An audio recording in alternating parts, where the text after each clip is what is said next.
Alright, so this says we're live. I'm waiting on this to catch up.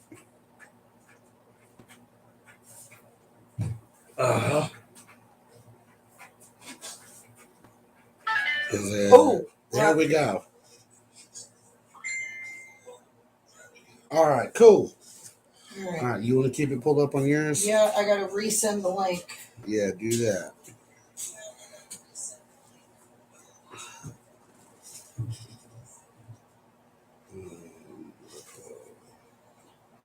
I think from now on, when we go live, I'm gonna wait to send the link until it starts working, because this is the second time we've tried to go live and had to restart. Yeah. You know what I mean? Shit. I'm gonna send it to JPC. All right, I've got Doyen's here. Whoop whoop! Shout out. I got the group that's got Strife, Mela, and Tink in it already. Okay. I sent it to Emily. I sent it to Cuz. Is it still used for dice? I think it's just holding my metal dice that I don't use. Yeah. I almost sent it to Nexus. Yeah, he's right I here. know. All right. Woo woo. So while you're sending that out, I'll get our intro going. Got a couple new friends You who want to go ahead wanted to and check it close out. that again? Yeah. And we'll see if it holds. So, Welcome back, whoop, motherfuckers. whoop. Welcome back to LHRPG, motherfucker. Who are you? I don't fucking know. Who are you? The fuck was that? Oh, wait. I'm Barsimian Higgs. And I'm whoever I have a rubber mask of. Rashab. I am Rashab.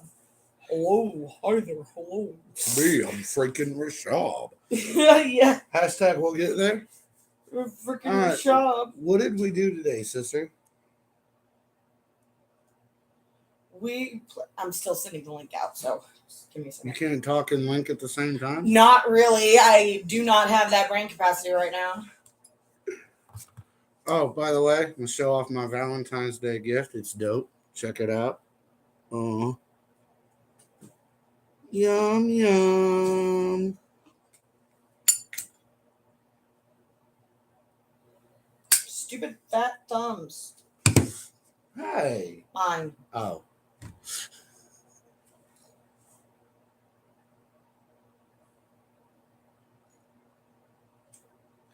We finished Never Stop Blowing Up. I'll just say it because she can't multitask. I just said I don't have the brain capacity right now. I almost couldn't even speak just then. This is going to be a shit review, y'all. Just give me a second to finish this part, okay? I just gotta focus a little longer. Are you still here, Doran? Doran? Yes. Doran? I said Doran. You heard Doran? me. He's not playing no more, so he can't be Dorian. He's That's- Doran. That's almost as bad as Tink's Yes. Danier. Right, Doran and Danier. Doran and Danier. All right, Dorian says he's still here. Cool. Mad shout outs. We miss you, bro. We wish you would have been here for this one. You would have had a blasty blast. Come back. Would he What's not in have had? Who thinks Dorian would have had a blasty blast? Oh, for sure. For sure, for sure. But we do appreciate you, being here to support the show. Always. So, we finished Never Stop Blowing Up. Mm-hmm. Before we get into it, what do we think? How'd it go? I had a lot of fun. I think it went really great. All right. Now, just in case they decide to say something in the background or come on camera, we do have an extra person in our little wannabe studio here today. You keep leaning out of frame. You're pulling a Doyen. So, do you want to announce our special guest, sister? Drum roll, please. Founder Nexus. Co-founder Nexus. Whoop, whoop. Whoop, whoop. I was going to say, give us a... Y'all give Nexus a whoop whoop in the chat. Get in the fucking comment. Hey, there's a third person in here. Who are you? Get in the comments. Get in the fucking comments. Sound off in the fucking chat, man, and you'll get a shout out. Shout out to Brennan Lee Mulligan. Yeah, big shout out to Brennan Mulligan. I have my own very special shout out to give, and more than likely he will be getting a lot more praises later when we get to the scene. But I want to go ahead and get it out of the way now, We just shout in him out. case. We've shouted him out before, but for different reasons. So, for the first time in I don't know how long, I had help prepping today's session. Uh, one of my favorite musicians, YouTube personalities on the planet, made a special recording for today's session. We will be playing it when that scene comes up. But in the meantime, I just want to give a huge shout out and a great big fucking thank you to one humble among. Thank you, homie. Not only has he pushed us harder than any fucking body else, but at this point we can say he is actively helping in our game prep. You should have seen the looks he got. Okay, so Don't get too detailed. he pulls out that handout, and me and Tink both. Hers was more of just like the jaw drop. I almost jumped out of my chair. Yes. I was very She's like, excited. is that actually fucking humble? And sister goes, yeah. Again, Strife's like, The minute she heard the voice. Strife's like, the guy with the music, and I was like, yes. Oh, it was great. It's fantastic. It's like, and I'm the one who did the editing for the sit down interview. Now, also, because there is a very real shot that just because of our shitty layout here, that you might not be able to hear the recording when I play it all the way or very well or whatever. So in case that happens, I have been told that he does plan on airing it on the next episode of Habs. So if you can't hear it very well here, make sure to go check that out next time he goes live, and you'll be able to hear it there. As I don't get to watch Habs very often, but I've listened to his music. Yeah. And I did the editing for the sit down, so I heard the voice and I was like, "Oh shit!" The whole reason we have 100 subscribers is because of Humble. So best believe any chance I get to send people his way, I'm gonna do it. I'm sorry, Humble. Don't hate me. She took credit for Rabbit Hole. We'll get there. Hashtag. I did not. I did not. I just thought it would be nice if that Humble got to have some of our Humble's stuff going on, Anyway, you want to start us off how we began today's session? We pretty much picked up where we left off. No, where we left off was in my notes. Where we picked up was in the notes that I wrote last minute and then had to ditch any goddamn way. Oh god, I'm so gonna pay for all There's of a this. lot of shit in my notes still that we did not do tonight because of how much y'all veered off. I just want that on record. Like you never got to meet Tony the Tiger.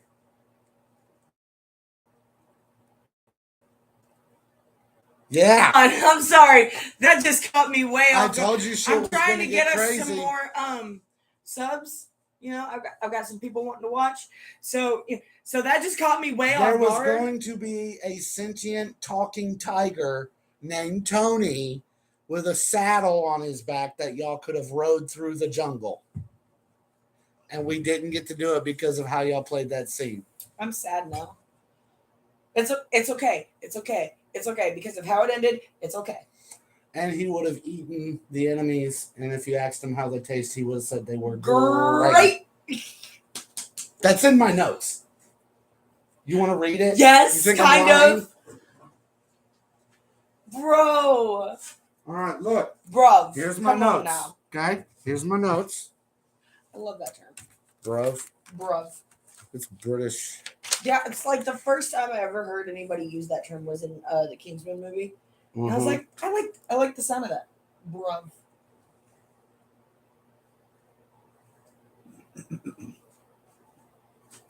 First time I ever heard bloody hell was in Harry Potter.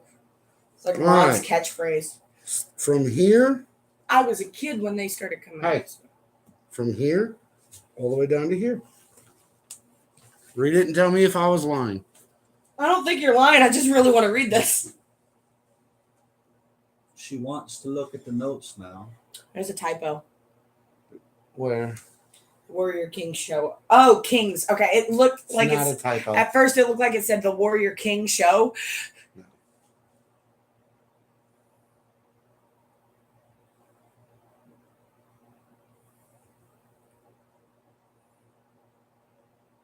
Hang on. Brain not braining. The commando scan B1 over. Is that correct? Or am I reading that wrong? Or? No, that is a typo. There's supposed to be a space between S and C. The commandos can be one over. Okay. I was like, That one is a typo. I was like, commando scan. But, however, Did they have like The some quietness, scan technology? the quietness is boring, so just read it out loud for the viewers. Oh, okay. Audiobook time. The Warrior Kings show up and think the PCs killed Bane. I'm not doing that the whole time. Which I did start to play that. Yeah. Causing them to attack. The commandos can Jesus fuck. The commandos can be won over on a DC-15 hot check. During the fight, soldiers begin to drop from the jets, parentheses 2 from each. One of the commandos, a John Rambo knockoff, yells, "Tony, now!" And a full-grown tiger jumps from the trees and attacks a soldier. The tiger is wearing a horse saddle and can be ridden. After the fight, if the PCs decide to check the boxes in the tent, they find 8 bottles of APS. If anyone thinks to grab Barsimian's MacGuffin, that person becomes the new keeper of the tape. And who put him in their trunk? Oh! At this moment, Tony the Tiger stands on his hind legs and begins to sing. The moment is beautiful and not funny at all. I'm sorry, that is fun. That's why I put it there. Any surviving commandos harmonize with him, and the dog tags explode, automatically causing 1 injury level as the essence of the keeper is transferred. As Barsimian's MacGuffin is destroyed, the new keeper's MacGuffin begins to glow. When the glow subsides, the PC innately knows they have the power to return home, but they need Dave and his MacGuffin. That's one of the parts I had to change. Tony... Okay, I was looking at the wrong line. Tony the Tiger looks at the PCs and says, "Your time is running short. We must make our way to Washington, D.C." If asked about how the bodies taste, he quips, "They're great." The Warrior Kings can provide the PCs with a chopper to get to their destination on the condition that they be allowed to come along to avenge their fallen commander.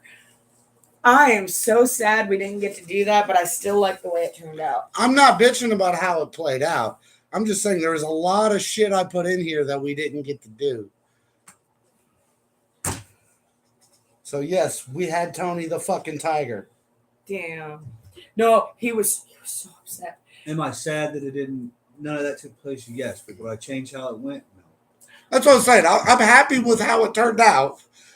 It's just a lot of work I put into That's why I'm it. sad, is because all the work that you put in for it, and then it I'm gonna make a wasn't done. I'm so gonna make a Reddit post. Are we the assholes for making our GM write new notes for a scene that wasn't planned, only to scrap them because we changed our mind next session? Yes, you are the asshole. It's so. You kind of got strung along for the ride. I feel just as bad for you. Nexus got the bone this adventure, y'all. And not in a good way. Nobody threw this dog a bone. Hey, however, I still stand by what I said last game diary. I tried to throw many bones to you and Tink, and you guys fucking ignored them all. Oh my god! So we touched on this last game diary. The Rashad blends dropped so many hints, and when it finally come to a head today, Tink goes, What? "Who's that, bitch?" Didn't you call it? You said that was going to happen. And you let him, hit on it more times today. Dude, I did a whole dramatic moment Like for I it. said, the only person who even acknowledged it in character was Nexus, and he didn't really say much about it because he assumed it was a religious thing, and being a Jewish kid knows how it feels to not have your religion respected. So he didn't want to say shit because he didn't want to hurt Robin's feelings. Here's the funniest part. When it did come to a head, they still didn't ask what the fuck that was about. They just accepted it and moved on. No. I looked and I specifically said, "What the fuck?" And nothing was ever said. I said it 3 times. I must not have heard you. Because I was being talked over. Again, after he had said something about it, after I had said something about it.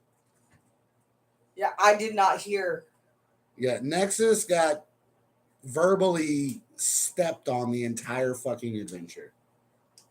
Through RP dialogue and roles. When anybody would do something. Like legitimately, outside of the combat, like anytime people was doing stuff, y'all would go 2 and 3 times before I'd ever roll my die. When I did notice it, I tried to step in when I noticed it. I know I wasn't the best at noticing it, but when I did, I tried to step in. Like you did something, and then Strife did something, and then Tink did something, and I grabbed my die because I was going to say hi. I was waiting to go, and then it was like immediately, well, while they're doing that, I'm doing this. And I'm trying to keep up with so much shit that the minute somebody says something, my fucking shit's going out the other side. I'm forgetting what I was doing. I think part of the biggest problem with that, and it's not an excuse at all. This is just my opinion on it. I think part of the biggest problem with that is we're all so used to doing so much shit. We're like, okay, well, while they're doing this, I'm gonna plan to do I'm gonna do this, to get through everything, and so we don't think about much else than our normal routine. I do apologize for any part that I played in it. Like I said, when I did notice it happening, I did try to help. Can you still do the polls thing on there? Where like start a poll? Yeah. Okay, so here's something. If I start running again, I've watched in other games, other people's played, and this is something they've done. They had what they called a talking stick or something like that. If I start running, I want the viewers to decide, is that something that I should implement into a game to cut down on me speaking out of turn when I would be having interaction with another player? That's a lot to type, so we're just gonna, y'all heard his question, answer it in the fucking chat. You know what am gonna do? Because the next time you're gonna be in one of my games is never after. Yes. So I will be starting this then, but I'm going back to my dickhead rules.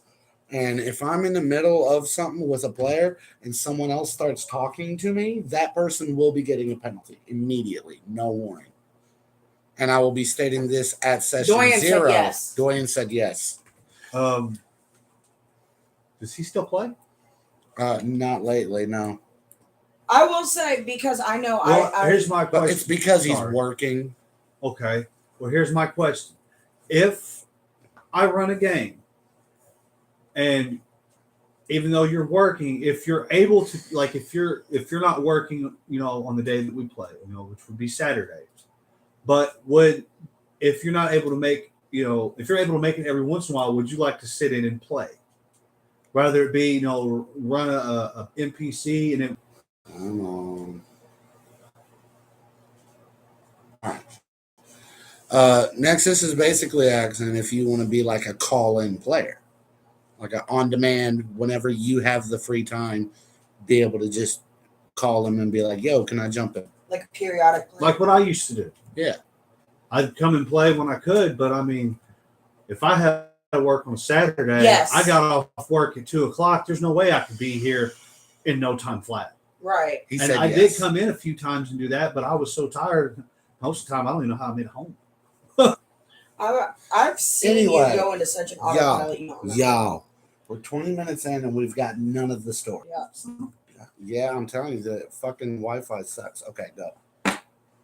Last time, how we originally planned, we were going to go and get armed, and then we were going to go. I'm trying to remember. We're supposed to go to The lounge the after you lounge got armed after we got armed to get Greg's cards. to get the cards. We did that, but the plan after that was to go back to the plant, The Mercury the facility. Mercury facility, and get the the super drug, The voltages, APS. the APS. Adrenoxanil plutonium sulfate. Thank Brennan. Yeah, I think we all just started calling chemicals to make it Bane simple. juice. Bane juice, Bane yeah. juice, that's what you called it. So I think Um, we ended with our little suit however, up and then to leave to the lounge. Before we get into the whole thing about the plans changing last fucking minute, we did start by going to the lounge. Mhm. So, how'd that go? So we got there. I tried to get lucky. How'd that go? I got shot with a dart because the hot Russian lady. worked Oh, for the everyone back. left. Even Dorian left. No, we still got one more. Yeah, that's you. Mine is showing 2, which means there's Mine one is other showing person. 1. Mine is now showing 0. Now it's showing 1. Everyone left. Oh, well, keep going. So, anyways, so I saw this hot chick, tried to do the Bond cliche and hook up with her, and I thought things were going good until Oh, Dorian said he's still here. Well, my counter's off then, bro. My so's apologies. mine because mine's only showing 1. Yeah. And then so G13 noticed the Shadow Falcon Shadow Falcon Protocol. The Shadow Falcon logo. tattooed on her back, and he called me over, and I'm sitting here thinking, fucking cock block, man. And he's like, da da da da da, And as I turned around, she shot me with a fucking dart. Blowgun. She pulled it out of her hair. And who attacked her after that? Tank. Well, first, it was Strife. He tried. He succeeded. He just didn't deal an injury, but he cracked her in the face with one of the Oh yeah. pictures on the wall, Yeah, and and then it Tink busted her nose grabbed open. her. And then, And then- Tank fucking wrapped King's big ass body around her and bear hugged her ass. And then Nexus, how did you wake me up from my consciousness? Well, let's not forget about the fact that all of this took place. And however, during all of this that y'all did this, I was sitting on the sidelines. You see what he's talking about now? Yeah. Like, And he was trying to ask me, like, yo, do I hear any of this? And every time I went to answer him, someone else would start talking to me. Again, the one person that did their damnedest to involve me in anything was Strife. Like, consistently, he kept trying to pull. When he would notice it, he would try to get me. Credit where credit's due. Shout out to Strife. He tried to get me far from me because everybody was going off, and then I wasn't. People would walk past me, just completely just like ghost me. You got to think, too, Nexus is a group dynamic because he Yeah. hasn't been in the group. With you guys. They're very fast paced. Let's figure out what to do and do it now type shit. Like, they don't really go off on too many sidebars. Like, they normally stick to the plot for the most part. again, I apologize. They like speed For- run shit, Uh, except for unrelated sidebars that aren't about the game. I apologize for any times that I did that. I know. Don't say any, say all. Any makes it sound like it could be 0. any and all. Like when you pointed it out, I tried to pay closer attention, and when I did notice it, I tried to like, hey, what do you want to do? Or like, hey, he was about to say something. I didn't notice it until you pointed it out, so I do apologize for. Like I said, we just all got to be a little more self-aware. Myself too, because I let a lot of it slide because I was just trying to keep up with what everyone was saying. So I'm included in it. But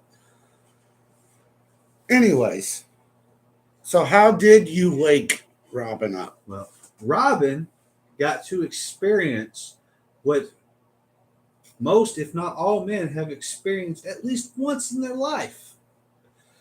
Was it a 3-in-1? I think. Oh, yes. It was a 3-in-1 trifecta of the most painful thing any man can endure. Yeah. You know, Triple kill. you know. What was your character's name again? The movie character. Yes. Greg Greg. Stocks. Greg was in the process of trying to go get his groove on and all this happened. Well, yeah. Well, his mojo was still active, and got knocked out. And, TP Type shit. got a good old Rochambeau. Anyone that watches South Park will know what that is. Good old cup check for any blue collar people out there. So essentially, he was already rocking his very first chub. Well, Robin's first chub. It probably wasn't Greg's. Robin was rocking her first chub, then got blue balled, then was kicked in the boner with said blue balls. So, how did you wake up, Robin? Robin, as Greg, wakes up groaning. What? You remember? So, a few weeks ago, I sent my sister a clip from one of these videos with the caption, "Look, now Brennan has a tank." And it is Alex, the chick that was playing King in their group, goes, "You tell me if this is a bad idea. This is Liv speaking in Kingskin's body." And then everyone just starts busting out. And Allie goes, "We know." She goes, "No, because I'm Alex." So I was like, that's some shit Tink would do. And then you just did it.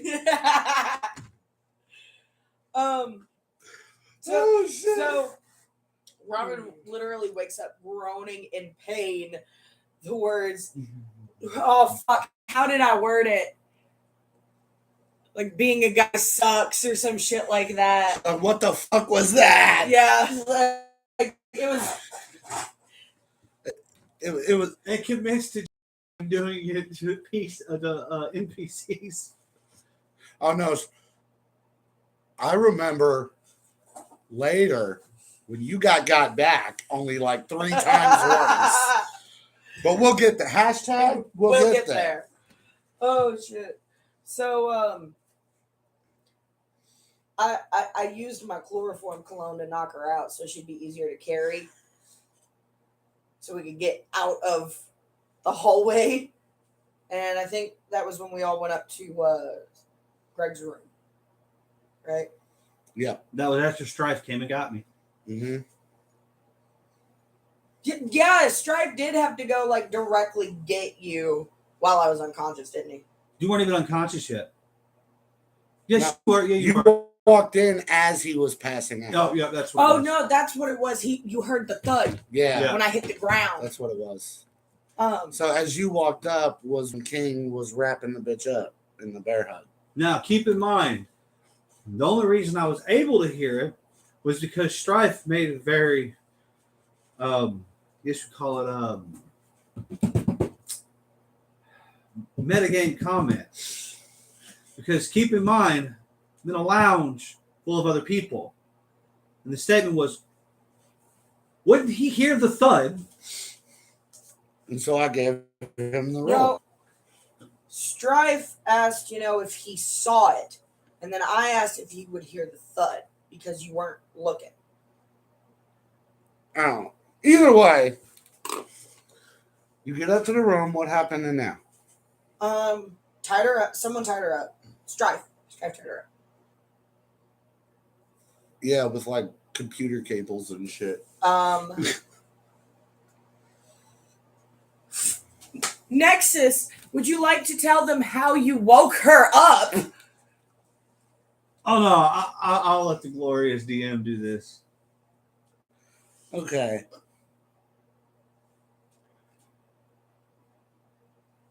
Cancel me. So, We're not monetized. right.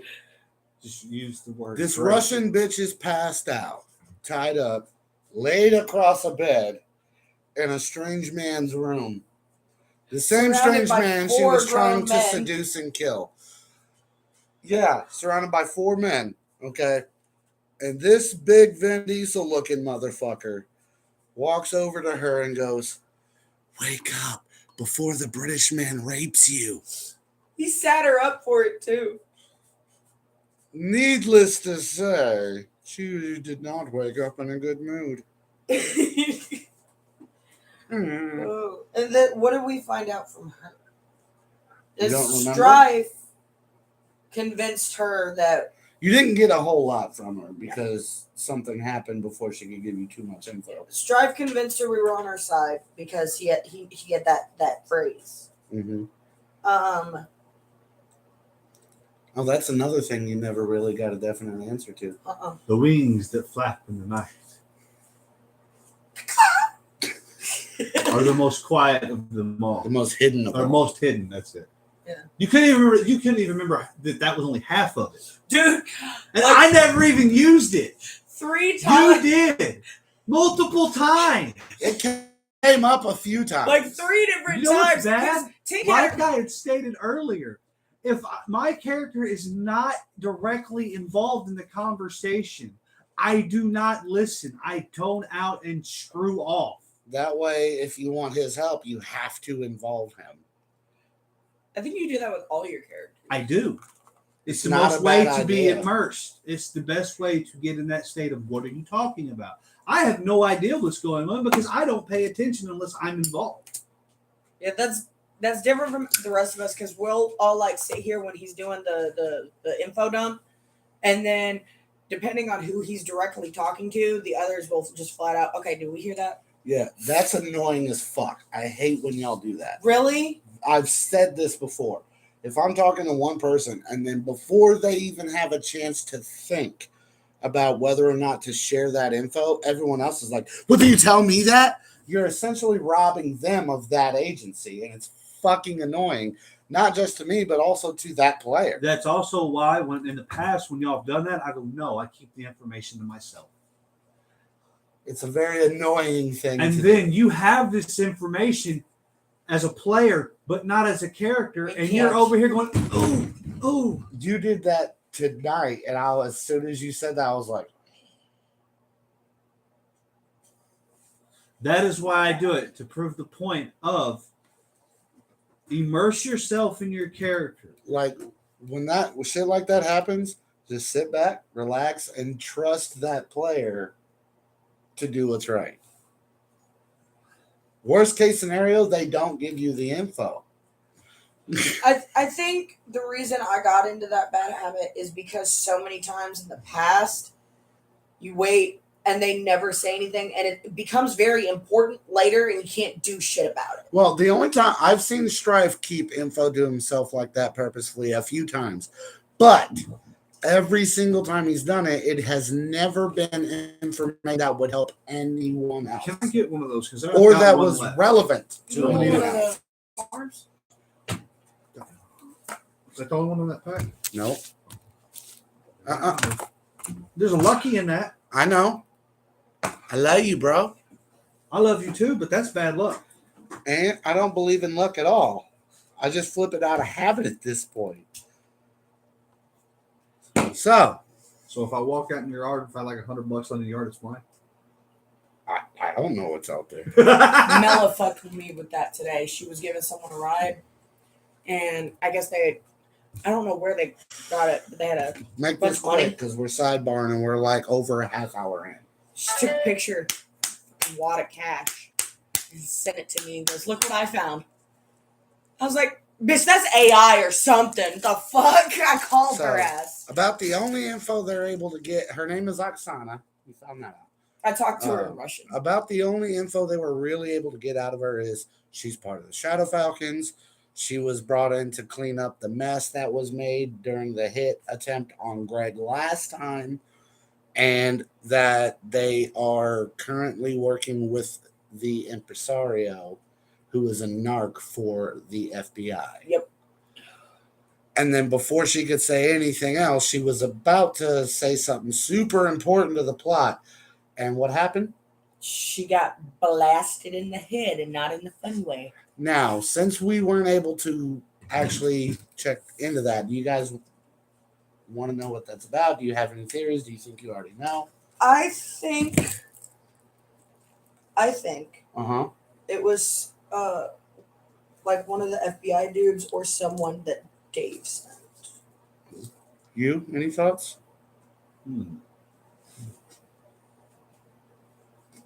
Well, no rush. The assassin. Mm-hmm. Okay.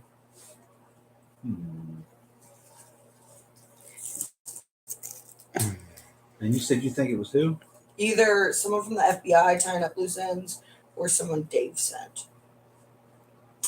You see, I don't think it was either one of them. What do you think? I think it, well, they might have been FBI.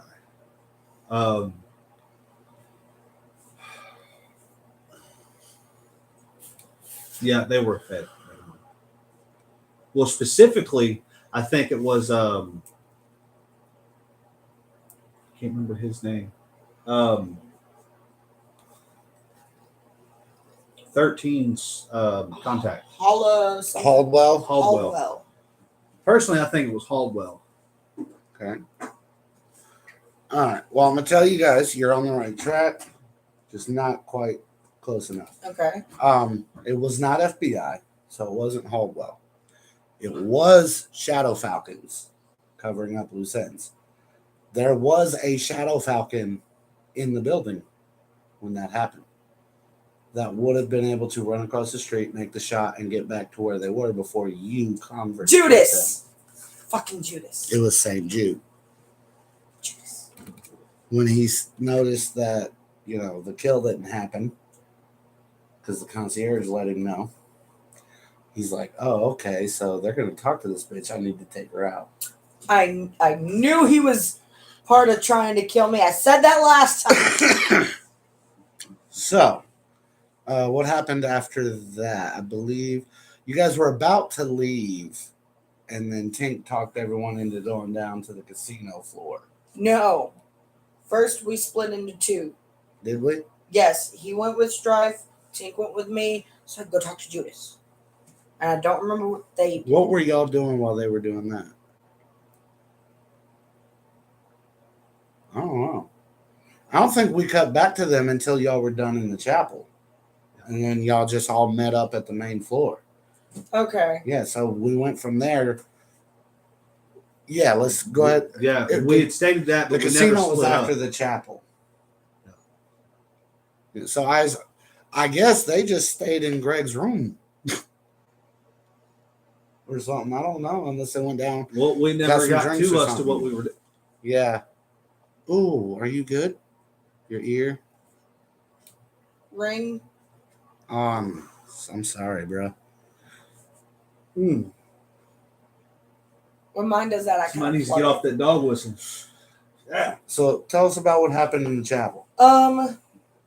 Concierge pointed us towards the chapel After. after we did the little falcon thingy, and he said that I could find saints there, and I was like, cool. So we go there, and I found Judas, and It's not his name. I will forever call him Judas. Saint Judas. Found out, yes, he is with the fucking falcon people. And he said something about a new order, I think. Yeah. You had convinced them that you were in on it too. Yeah. And so basically he said that they showed him what the plan was and that it was glorious and it was going to change the world. And then he killed himself. He didn't think he was going to die when he did that. He didn't? No, because if you remember, right after he landed, there was a dude on the jetpack that flew by, looked at him, and said, "Shit, I'm late." The dude was supposed to catch him. Oh shit. Oh shit. That's fucked. That's funny, isn't it? Yeah. You got what you deserve, Judas. So he just like falls out of the window like this. And it's supposed to be like that badass moment, and then the dude catches them and they fly off. And dude wasn't there on time, and he went bam. Now we know what happens in movies. Sister was like, "Wait, he's fucking dead." I did. I was like, okay, I want it on record that when we leave here, I'm looting the body. Didn't find shit. No. I got my cards from him before he died, though, Yeah, you got your cards back. which we needed for the sequence thingy. And then we went and we met up with them, and Then went to the casino. Tink had noticed earlier the guys with a little bit of white paint left over on their faces going down to the basement. And who? What was that about, Nexus? In the opening scene on the first session, Steven was watching. I can't remember the name of the movie. Too quick, too Too perilous. Quick, Too Perilous. And that opening scene was Vic Ethanol on the back of a tanker fighting a big dude with dreads, surrounded by guys were they on motorcycles? Mhm. They were on motorcycles. And this one dude had a katana with a chain, Mhm. swinging it around. And yeah, so those guys had clown makeup on. Weren't they at the race too? Mhm. Yes. Yeah, because that's why when Tank mentioned it, or King mentioned it to me, I was like, yo, Stevie Boy, clowns downstairs. They're a gang that's based out of Long Beach, and they've got beef with Ethanol and his crew. Vic put them in their place. Oh my God, Vic wanna talk fucked him about up. that next? Yes, because that's about the only thing of note that really went down there before we left, and that was his shit. So, do you want to get in front of the camera or stay? No, let me stay back here. All right, we're gonna let him take this I one. don't feel like moving. So one of the street crew guys was in the lounge. His name was Simon. Mm-hmm. So I met up with him and we went down there. And just so happened, because of the magic of movies, he had two oversized wrenches just stuck in his pocket. Had a adjustable wrench and a pipe wrench. And to anybody who doesn't understand the term adjustable wrench, it's also known as a crescent wrench. And so we just nonchalant just walked up right behind them, waxed the two guys on the outside, right in the back of the head. Knocked them the fuck out. I would hope so.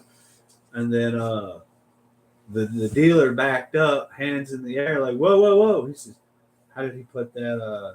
I don't want no trouble. I don't want no smoke. Yeah, I don't want no smoke. I think I And, gave him a cigarette. I told him, I if think you did. don't go nowhere, don't do nothing. And we grabbed a hold of the last remaining guy. I snatched him up. And I was going to take him for plot purposes, but I never got to that. That's another thing he got stomped over on. I thought we did. Too. No, we did, but I never got to do nothing. Yep. I kept getting passed over. And by the So time by he that finally time, got y'all to each talk, went about we 6 or were- 7 times, and I Yeah. literally nothing. By the time he finally actually got to state or do anything, we were at the finale. Yeah. Like, he got the bone. You had me knock him out with the spray. Yep. Yep. And then somebody had made a And statement. you got knocked out too. Somebody made a statement. Well, what should he wrote? God, motherfucker. I tried to help. I did. So, how did And you that's wake why I up? failed that role too. By the way, is because of getting passed over. Mm. I didn't blow up over half of my dies. Fuck. The thing, we got 9 skills when we started. I only had 4 that were above a 5 or above a 4. 5 of mine were 4s. This session. And you know what the bad thing is? Is because of how I got passed over on the first session. 2 of those were very important skills. That's why I was rolling 6s. That came up a lot. Tough and brawl were both 4s at the start. Oh God. Tech, no big deal. You know, that's not what my guy uses. Strife handled most of the tech. Yeah. Right here, I can tell you exactly which ones was 4s. Brawl, stunts, That tough, came up quite a bit. tech, and weapons were all at 4. Holy shit. Oh no, not weapons. Weapons was on a 6. It was sneak that was on a 4. That came up a lot. I only got to sneak twice So up into this part that we're fixing to go into after this next part. now these 2 get perfumed, fall unconscious, and this is when Robin gets her revenge on Steven. Which I will say, I tried to keep you from getting knocked unconscious. Because Strife is the one that brought it, because he was like, hey, perfume. So I spritzed the I feel dude like for we him. skipped something. That's about the only important plot relevant shit that happened in there. We did the bit with the Russian chick, and then the bit in the chapel, and then this little bit in the casino, and then y'all left. It's just a lot of fucking sidebarring was happening, so it took a lot longer to do it than it's taken for us to talk about it. So I spritzed him, and Strife goes, wait, shouldn't that knock him out too, since he was holding him? I was like, I tried. I was like, well, movie logic, you know, if I angle it the right way. Yeah. I tried. But no, Nexus got knocked out too. So I decided, Simon, started worried. And I looked at him. I was like, it's okay. It's okay. I got him. I'm gonna help him out and wake him up just like he woke me up earlier because we're such good friends. And pass the hot check. Yeah. Simon's like, all right. And I literally curb stomped his crotch. Which is way worse than a kick. Because that's like flattening his nuggets on the ground. I was like, don't worry, buddy. I Again, gotcha. And all I'm going to say is Greg Stocks don't wear Crocs. I got scrambled huevos, okay? Tell him. I'm pretty sure one of them might have popped. Tell him what you said when you woke up. Oh, man. What was that? How did I put that? Fuck, I don't remember. It It was something about my huevos. Yeah. Yeah, you were crying. Yeah. You're like, You're like, why'd you stomp my Yeah. huevos? Yes. Come up. Like because it was stated that like my eyes jolt open as his foot is leaving from stomping on me. And I'm like, why would you stomp on my huevos? And then Simon goes, it's okay, boss. He said he's waking you up just like you woke up. I said, hey, motherfucker, I kicked him. I didn't stomp on him. Simon's like, oh. He's like, it worked. I was like, you're welcome. All right, anything else important before we left? I'm trying to think. Oh, it was made apparent that there was supposed to be no inner violence inside of the tower. Yeah. You would talk about the combo with the bartender about that? Because everybody was cracking up when I said that. Okay. He said, it's okay. The boss says, how exactly did he put that? Y'all were talking about the no killing rule on the hotel grounds. He goes, yeah, people break that rule all the time, and I didn't understand why until someone told me that that's actually a rule everywhere. I didn't know that. Apparently, you can't kill people anywhere. I yelled. And everyone at the table just busted out laughing. I yelled at this dude. I was like, you didn't know you couldn't kill people everywhere? And he goes, no. I think that's when you spritzed him. Here's the Yes. thing that was never caught on. Most of what I say, I speak in character. What was the one thing I said after that was said? I don't remember. What do you expect? It's a fucking movie. Oh shit, he did. I didn't even catch that Do you know why you didn't catch it? because I was hearing everyone Exactly. else. But do you know why I said this, even though I know what would happen? Because you knew I wouldn't hear it. No. Because nobody explicitly told him because he wasn't there the first time. And none of us realized that until he pointed it out. Even though I'm playing, Until he As the pointed it DM out of in me, character. I feel it necessary that if in a situation like that, the party should be punished for not, if they get important information and does not relay it to everybody and expect them to know it, they should be punished. And if I had caught on to that when you said it, There would have been Would've. punishment. Yeah. But later on, I had an opportunity to do it again. but you played that one really smart. I was very happy with how you did that. That was I didn't hashtag. even, We'll get there. I was very happy with how you played that out. he played You're that so welcome. well, and I didn't even realize, That why he- he worded it yeah. the way he did until he explained it later. Because you gotta think, even if he didn't know anything about the dude being, like that, and thought it was just another person, the way he went up, that person would have been like, wait, who the fuck? Why? Like, and I think he did. He was like, we ride together. Why do you want my, He looked, and then it caught on. He goes, wait, that didn't even sound like him. Yeah. Again, hashtag we'll get there. Let's go. That's pretty much everything that happened there. Okay. And if I'm not mistaken, the next part is where we went to. What's that? Empress Insario. No. Nope. Mercury. You stopped at the Mercury facility before you decided Nope, not to do this the is heist. true. This is true.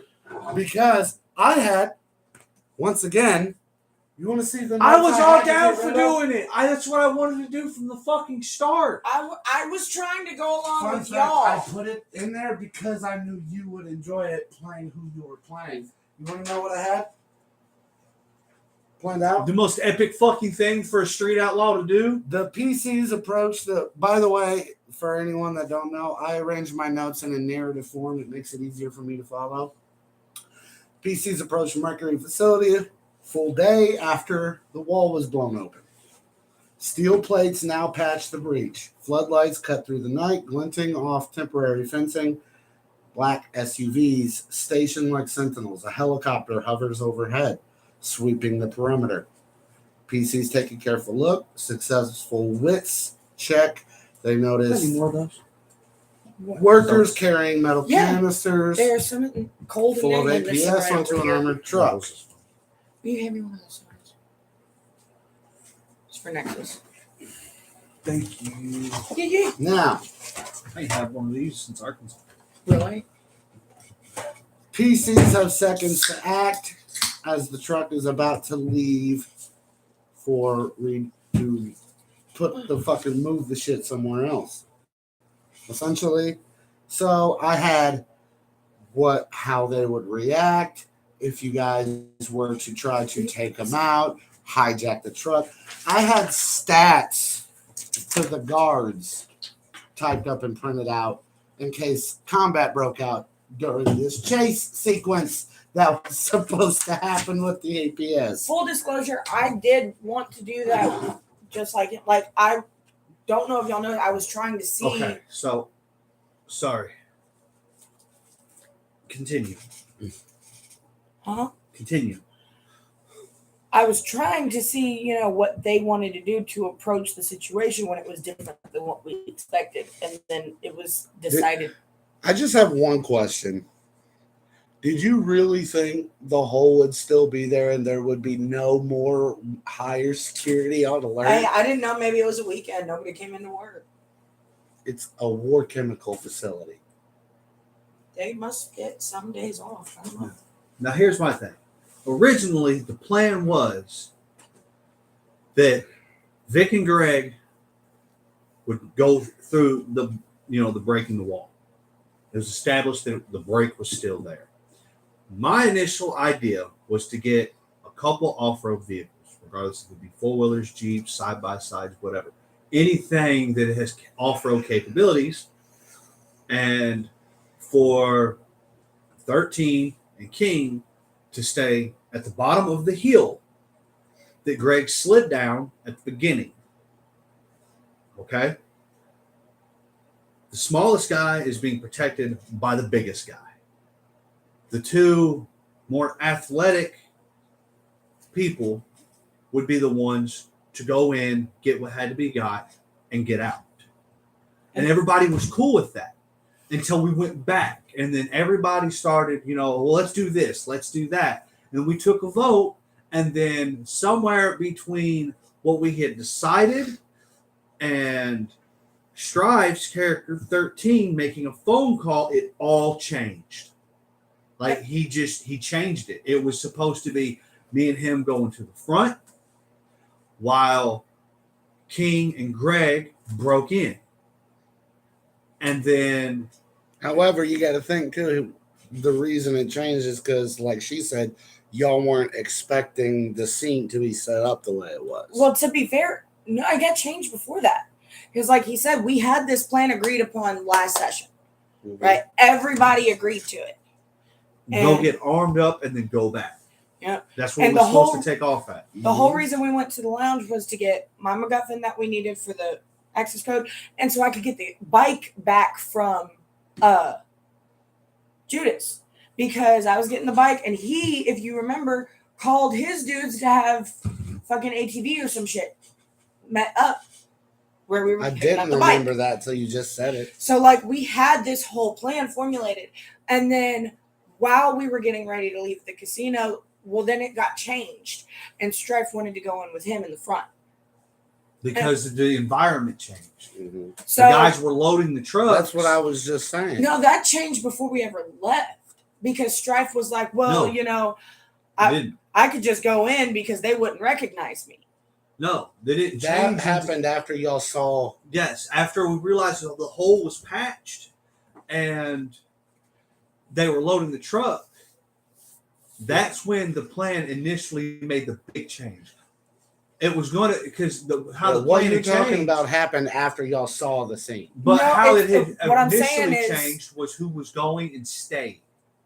No, like what I'm getting at is when we were getting ready to go was when Strife first brought that up, because then it got changed to No, yes, because then it got changed to me and King going through the hole and them creating a diversion in the front while we went in. that was after y'all had already been arguing about the shit after you saw it. I'm telling you, all this, the plan itself never changed until y'all saw the scene. And the only way it could have changed Y'all is if sat the there three for of an them was hour. talking amongst yourselves while we were talking. Yeah, because we literally sat at the table for an hour from the time y'all saw how the scene was different, from the time we actually did something. Y'all sat here for an I'll hour. tell you this It much. might have started while y'all were talking, because they kept I can coming tell up you with this. it, and I kept trying to tell them, like, hey, you know, we already agree. And I kept getting talked over by them while I y'all kept- were talking. I counted this. He pulled the timer 3 times in that scene Yeah. and set it right here. Once he got mad and he took the timer and he said, because he got to thinking that y'all weren't even seeing him set the timer up. That's why I was just sitting over here like this. Because I kept trying to, you know, be like, hey, you know, we had this plan, but they were going and going, and y'all were talking. So I was like, well, fuck, I guess that plan's out the window now all of a sudden. And then it got changed to, you know, them two and us two. And I was like, okay, Everything just fine, that's kept still blowing at up. least a plan where everybody can work together. And then there was the armored truck. And then, so we're like, okay, well, how do we do this? And Nexus is like, okay, well, we could steal the truck. And before that he was could what even, I was planning. That was for. initially Tink's idea, was to steal the truck. see, I didn't even hear her. I heard Yes. you. She said it while you was talking to me,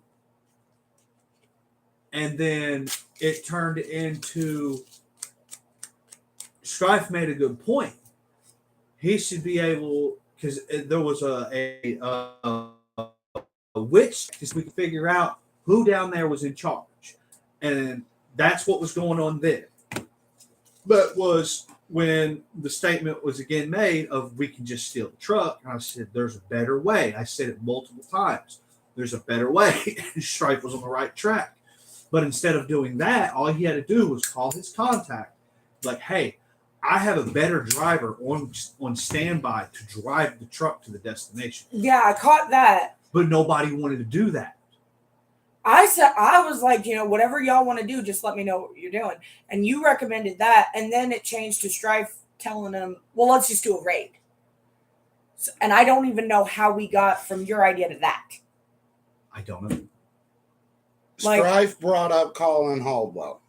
Yeah, and then he was like, and I said, yeah, call Haldwell and be like, hey, who do I need to get in contact with here, to do, whatever. Because everything was tied together.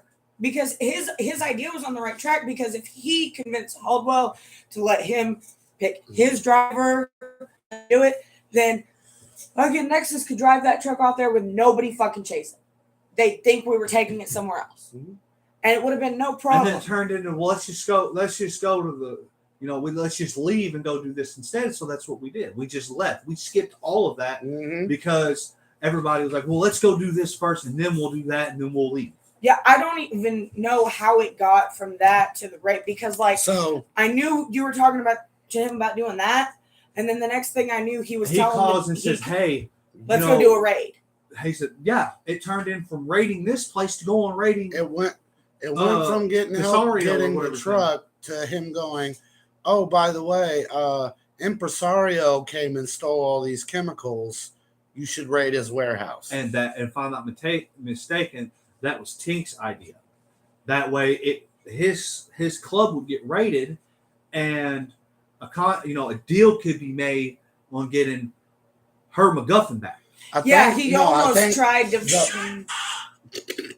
tried to be like, just make sure he gets his coke, and I was like, the agents are not going to let you take drugs. I think the final plan that those two had decided upon was send the FBI to raid the warehouse and then steal the MacGuffin back in the chaos, which is essentially what happened.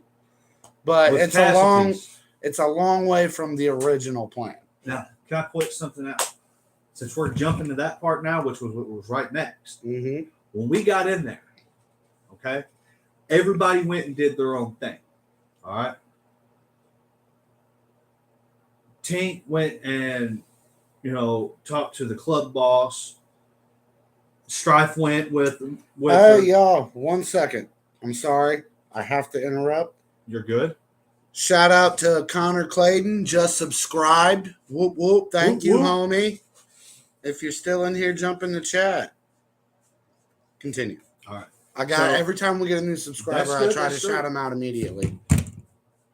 Respect deserves respect. Yes. So, Tink and Strife went up. I can't pronounce his name. Impresario. Yeah. Dogman. There we go. We'll call him Dogman. I stayed down Gimp there Club. to lay low. That's what it was. Everybody was in. And I feel bad for you too, because you didn't even get to pet any doggies. I stayed down on the floor. Yes, she did. She did some heavy petting with those doggies. I stayed down there to lay low. I was in a disguise. They had pretty much decided this without us, so I didn't know what the fuck was going on. But yeah, at the same time, you ran off and did your own thing. Yeah, because I didn't know what the fuck they were doing. But in this process, 2 scenes before that, there was a statement made that you made. You made the statement. From now on, we go in 2s. Yeah, I did. That was before she was offered a 3-way by 2 poodle bitches. And the reason I even put that in there is because I felt bad for cock blocking her earlier.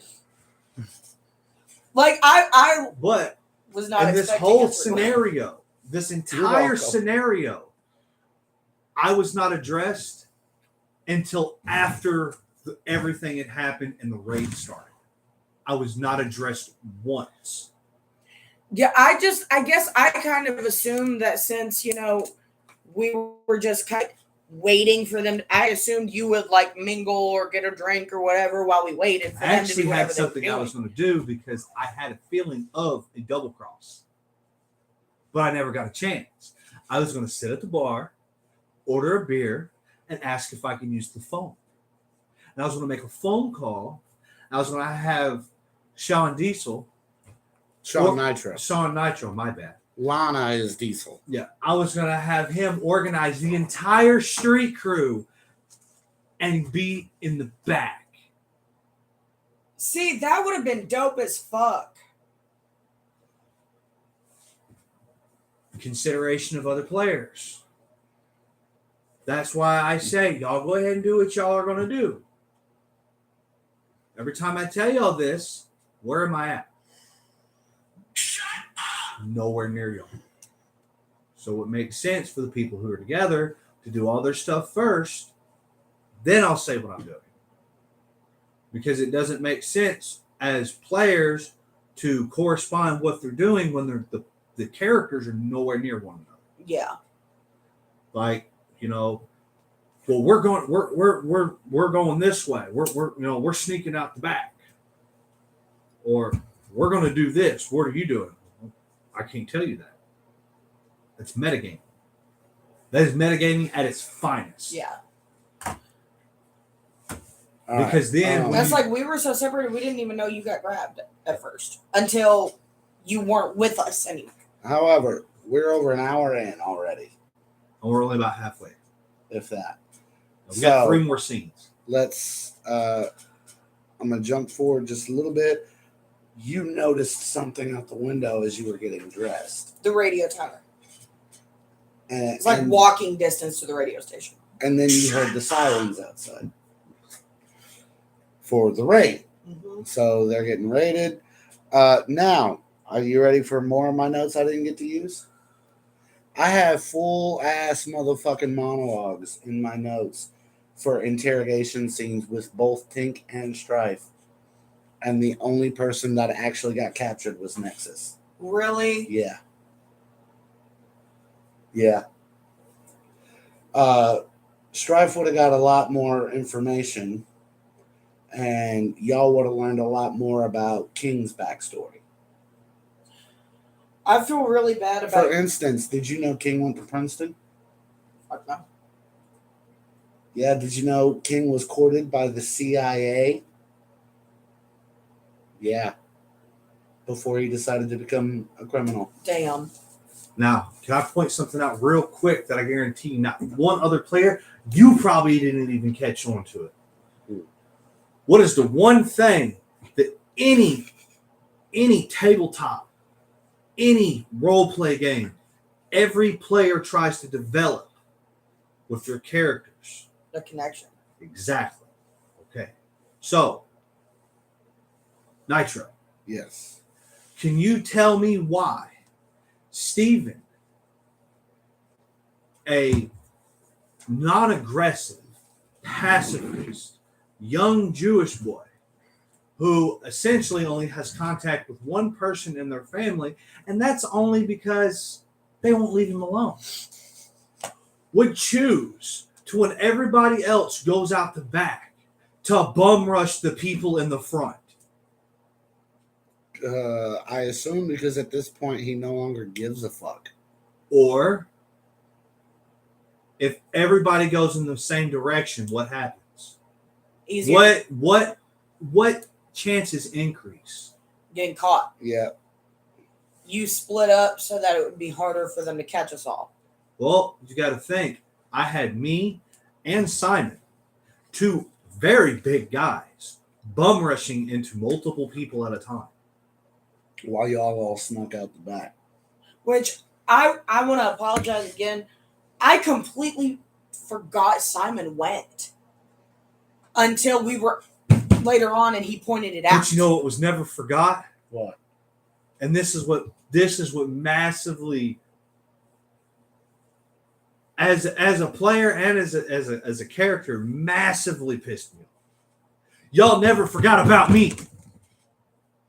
Not once did anybody forget about Meat. Not to mention, You reminded Tink that Meat was there twice. not to I mention, think the only reason I remember is because I had that specific interaction with him. I noticed you get pissed off at a similar moment when Strife decided, again, completely forgot about Simon, but went on to try to save Slicer. And the reason I think it pissed him off is because I asked Strife last night over the phone if trying to save Slicer is something that his character is interested in doing. And he completely told me, no, all I care about is getting home. The way I see it, everything's going to reset when we leave. They're going to be fine. Fuck them. I was there. I'm a witness to that. And Nitro pointed that out when we were there. And that's when he made the statement. He said, I said, unless the opportunity arises. Which he did not He did say. not. Sorry, Strife, you did not. But I think that kind of contributed because now not only does my guy get the shaft, but now you're taking extra time to save people you didn't give a fuck about in the first place. That weren't even really a part of the story. And on top of that, me as a player, the entire group continuously railroaded me during that entire scene. But Nitro, am I lying? no. However, timestamp. Let's move on to story beats. Nexus and Simon got grabbed. We snuck off to the radio station to hide. and lay low until we could go get Nexus. Now, we finally get to touch on this scene real quick. Because while this is going on, he's being interrogated, and they can't get him on shit because he's fucking lawyered up. Honestly, you could correct me if I'm wrong. But now knowing, what you've stated about what your character did and was not told and included in, looking back on that interrogation, all of his answers were not ethanol. It was Steven being like, look, I legitimately do not know. Am I wrong? The only thing that you can say was definitely a lie was about the dynamite. Yeah. It wasn't a lie. You knew it wasn't a fucking movie prop. You knew it was real In all dynamite. technicality, in Steven's mind, it was nothing but a movie prop. He played that to a T. Anyway, what happened at the radio station? We met Humble motherfucking Among. I have to say this. I don't know if any of y'all, well, you probably know who I'm talking about here, but the AI artwork for Humble looks like if you put Humble's hair and a different clothing style on fucking Markiplier. His face looks like Markiplier. I can see it a little bit.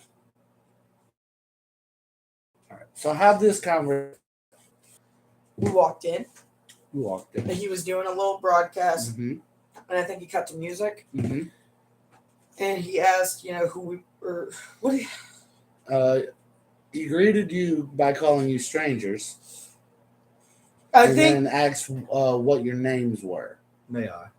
Because this is one scene that I actually paid close attention to. Because Humble was in it. Exactly. Shout out to Humble Mom. Again, I'll If be you're 100% living under truthful. a fucking rock, go subscribe to him. I will be truthful 100%. I don't go on YouTube and Facebook and everything and watch these videos, but when they do pop up, I do watch them. I know who Humble is. I would enjoy meeting him. But in reality, with everything I have going in my personal life, that probably won't happen because I will probably never get to go to the gathering or Juggalo Ohio. But that's fine. There's chances of collab videos, over the web. Yeah. There's even chances of, getting them on call on a, while we're doing the video. Or there's chances of, him calling and talking about something while he's on video. There's always that chance. But During this whole thing, like Nitro stated, he addressed everybody as strangers. And it didn't take long for him to realize that the people that he was looking at was not who he was looking at. It's almost instant. This is a man who has, and stated in there, has been broadcasting for what was it, 30 years, I believe. He didn't realize it had been that long until y'all told him what year it was out in the real world. Yeah, he had been broadcasting the same broadcast for 30 years unknowingly, and explained to the group that him himself was trapped in the movie because he no longer had his MacGuffin.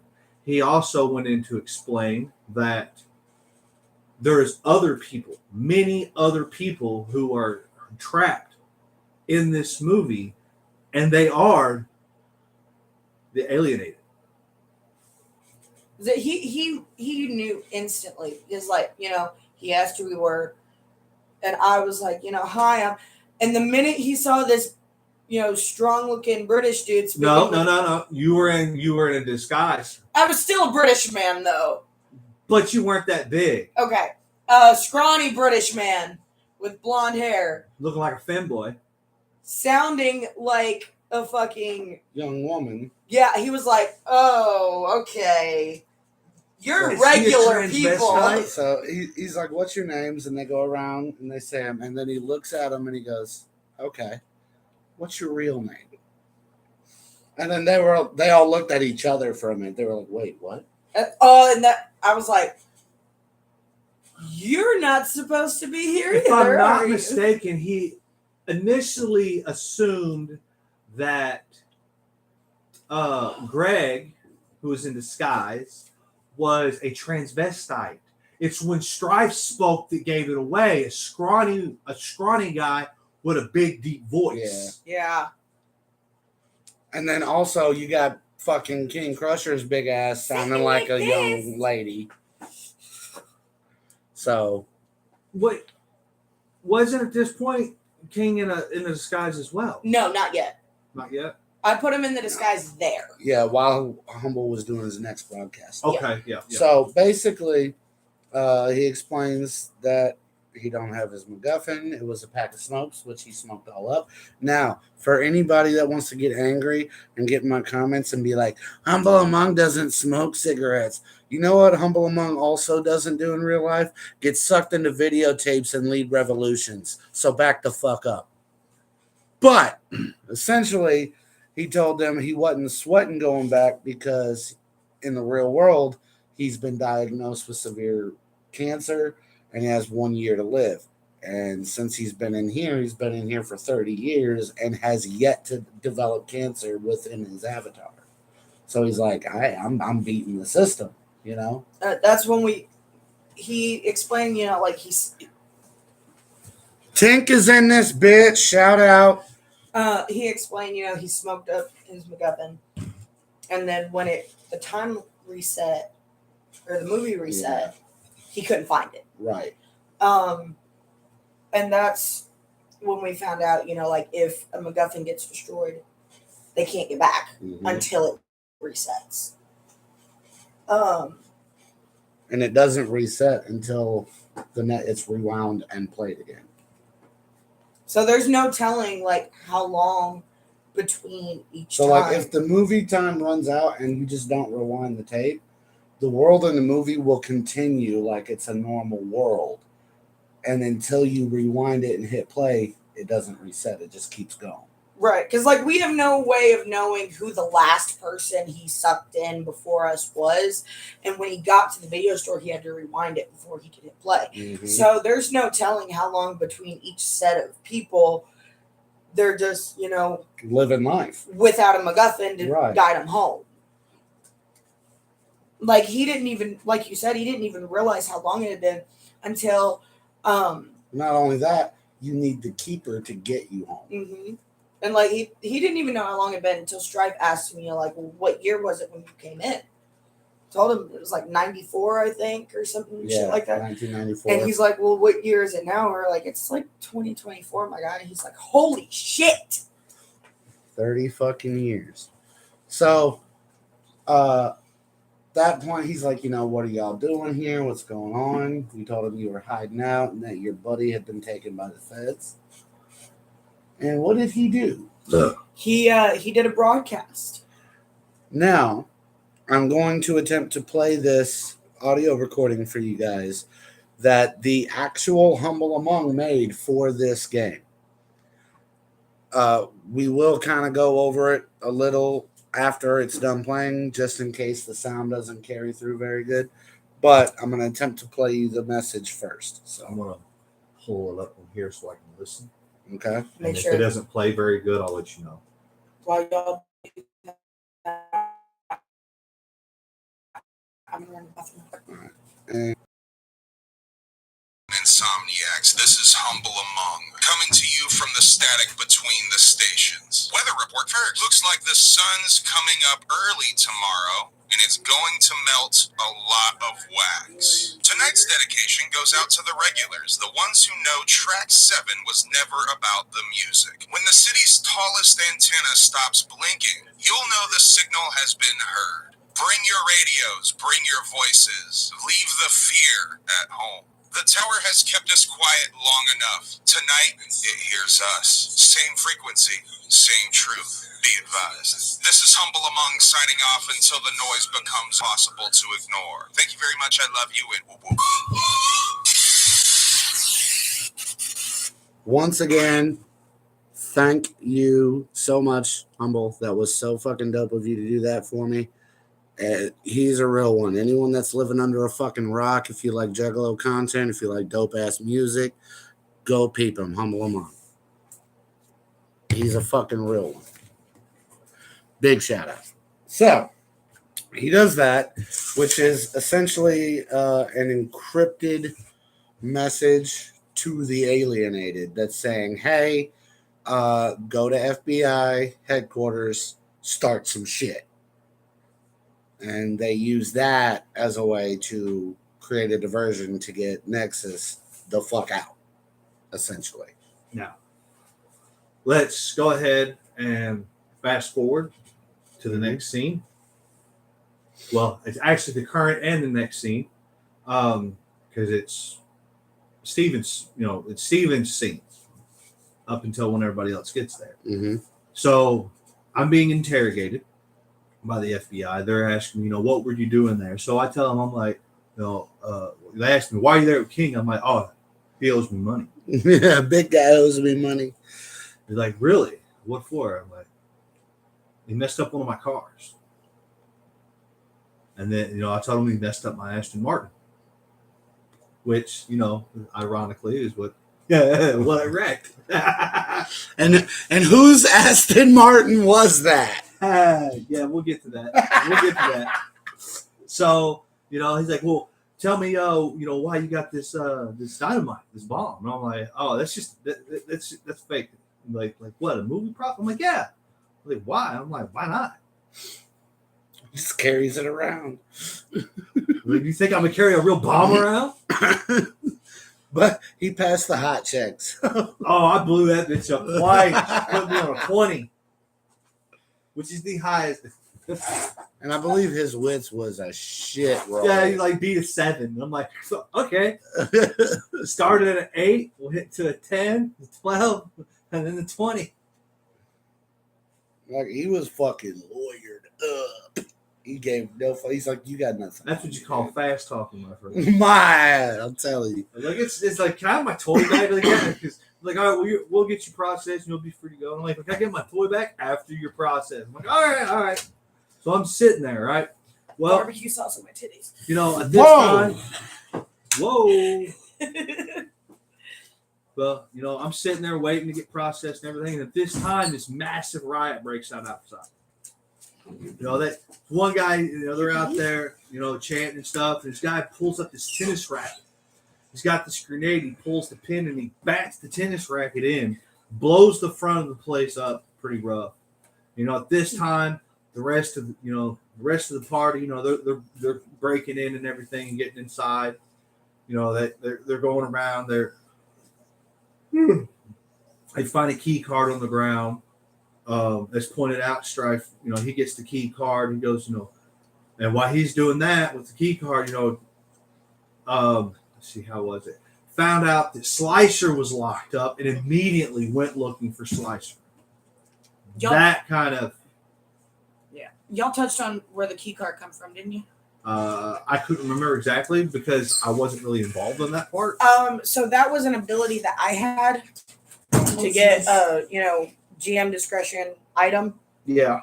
So movie logic, a key card fell off of somebody in the hallway. We exploited that loophole hard tonight. So movie logic, I was like, oh hey, here's a key card someone dropped, and it turned out to be the main agent dude's key card. Mm-hmm. But while Strife was, dealing with the, getting Slicer, I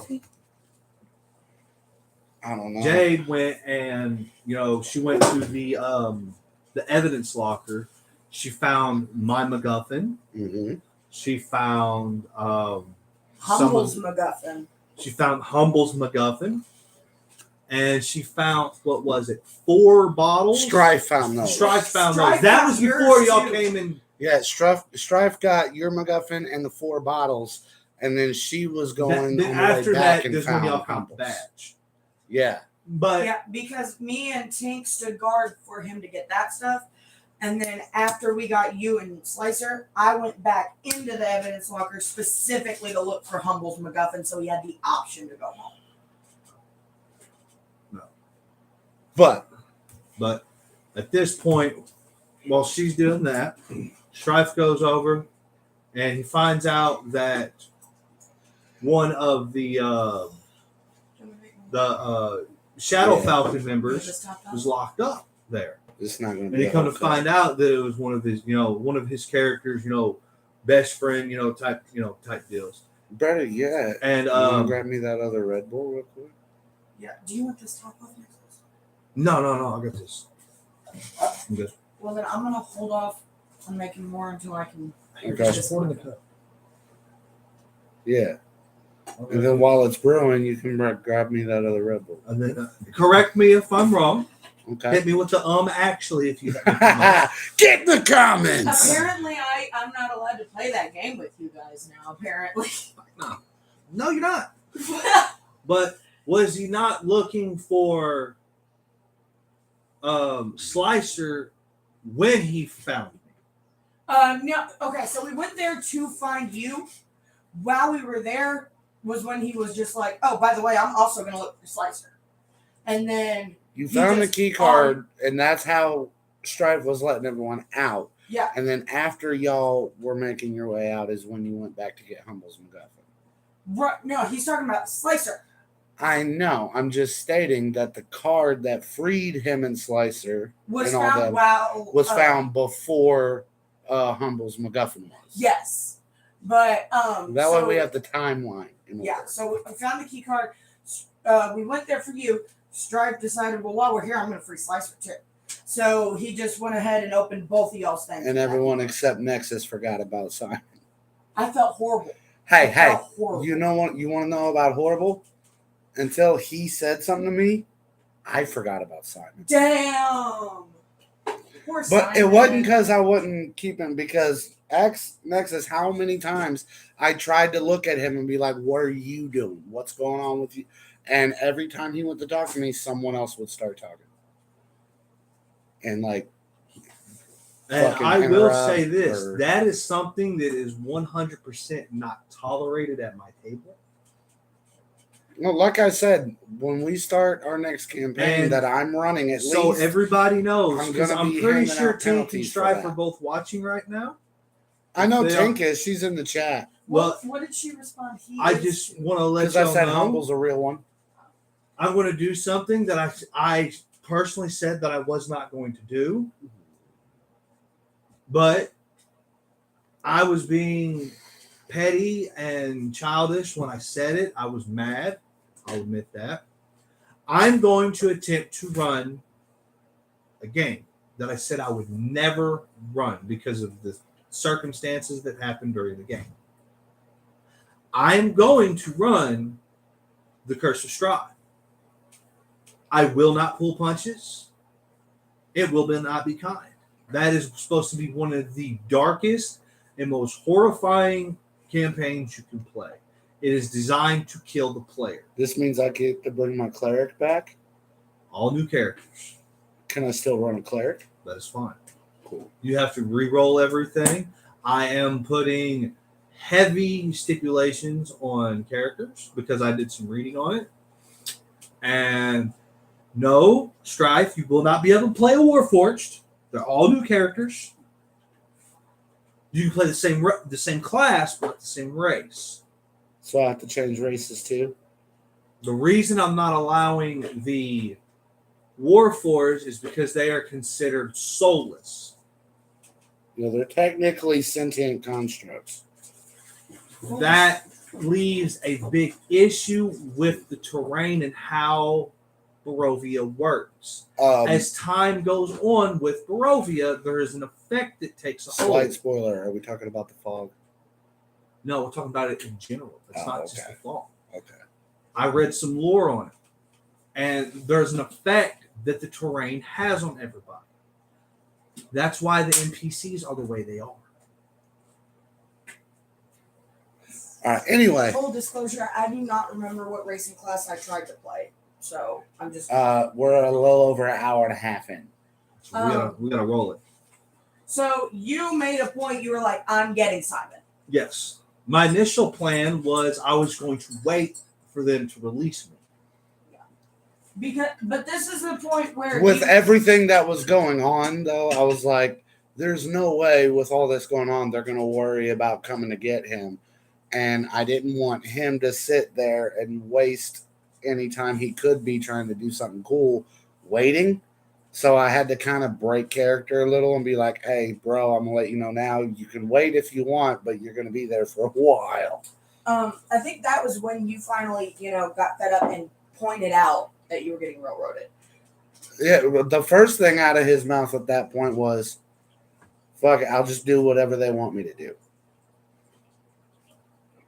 And that's when I tried to start including you more. The reason I was trying to sit and wait is that way y'all could figure out what y'all were doing. Yeah, because plans changed every fucking 5 minutes. I mean, at this point, Yeah. I felt like third wheel. Like, y'all could not decide on a single course of action for shit. Like, you ever been hanging out with some people and then, like, all of a sudden you find out that, like it could be your best guy friend, your best chick friend, and you find out they're dating, and now you feel like the third wheel because you're always palled around with them. Yep. That's how I felt this entire game. Which is not a good thing. I told him earlier, and I told you earlier, I was not kidding. I was fixing to hand him my paper and set my bomb off. Like, it got that bad, I was fixing to set my bomb off for myself and just go home. And I felt that out of place.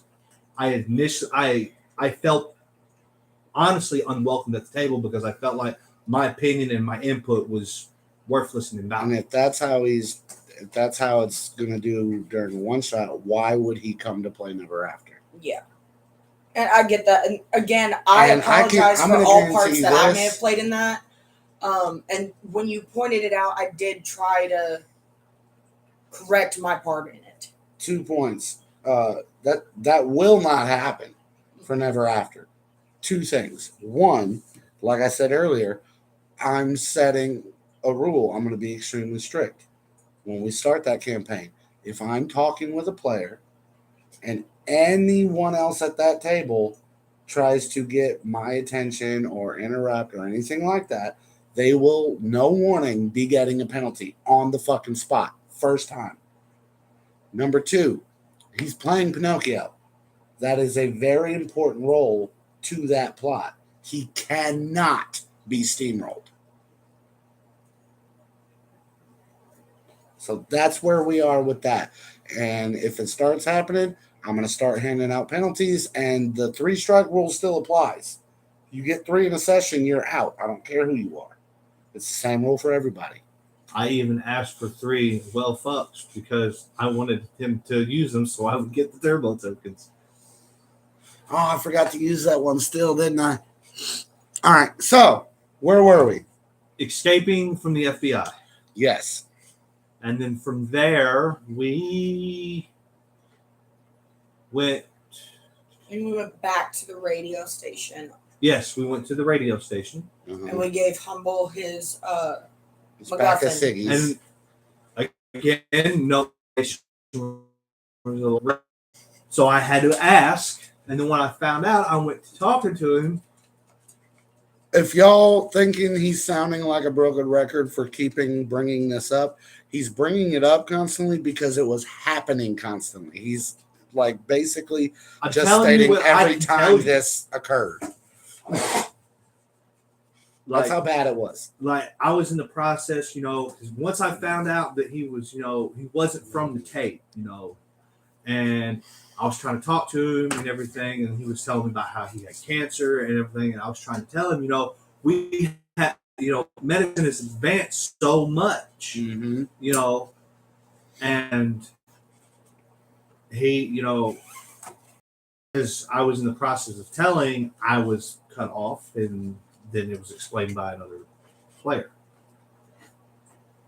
Right, that one was me. That I'm one sorry. was That you. was you. I thought you had stopped talking, so that is No, on he you. was actually talking to me, and as soon as I went to speak is when you talked. That is on me. I apologize. I know.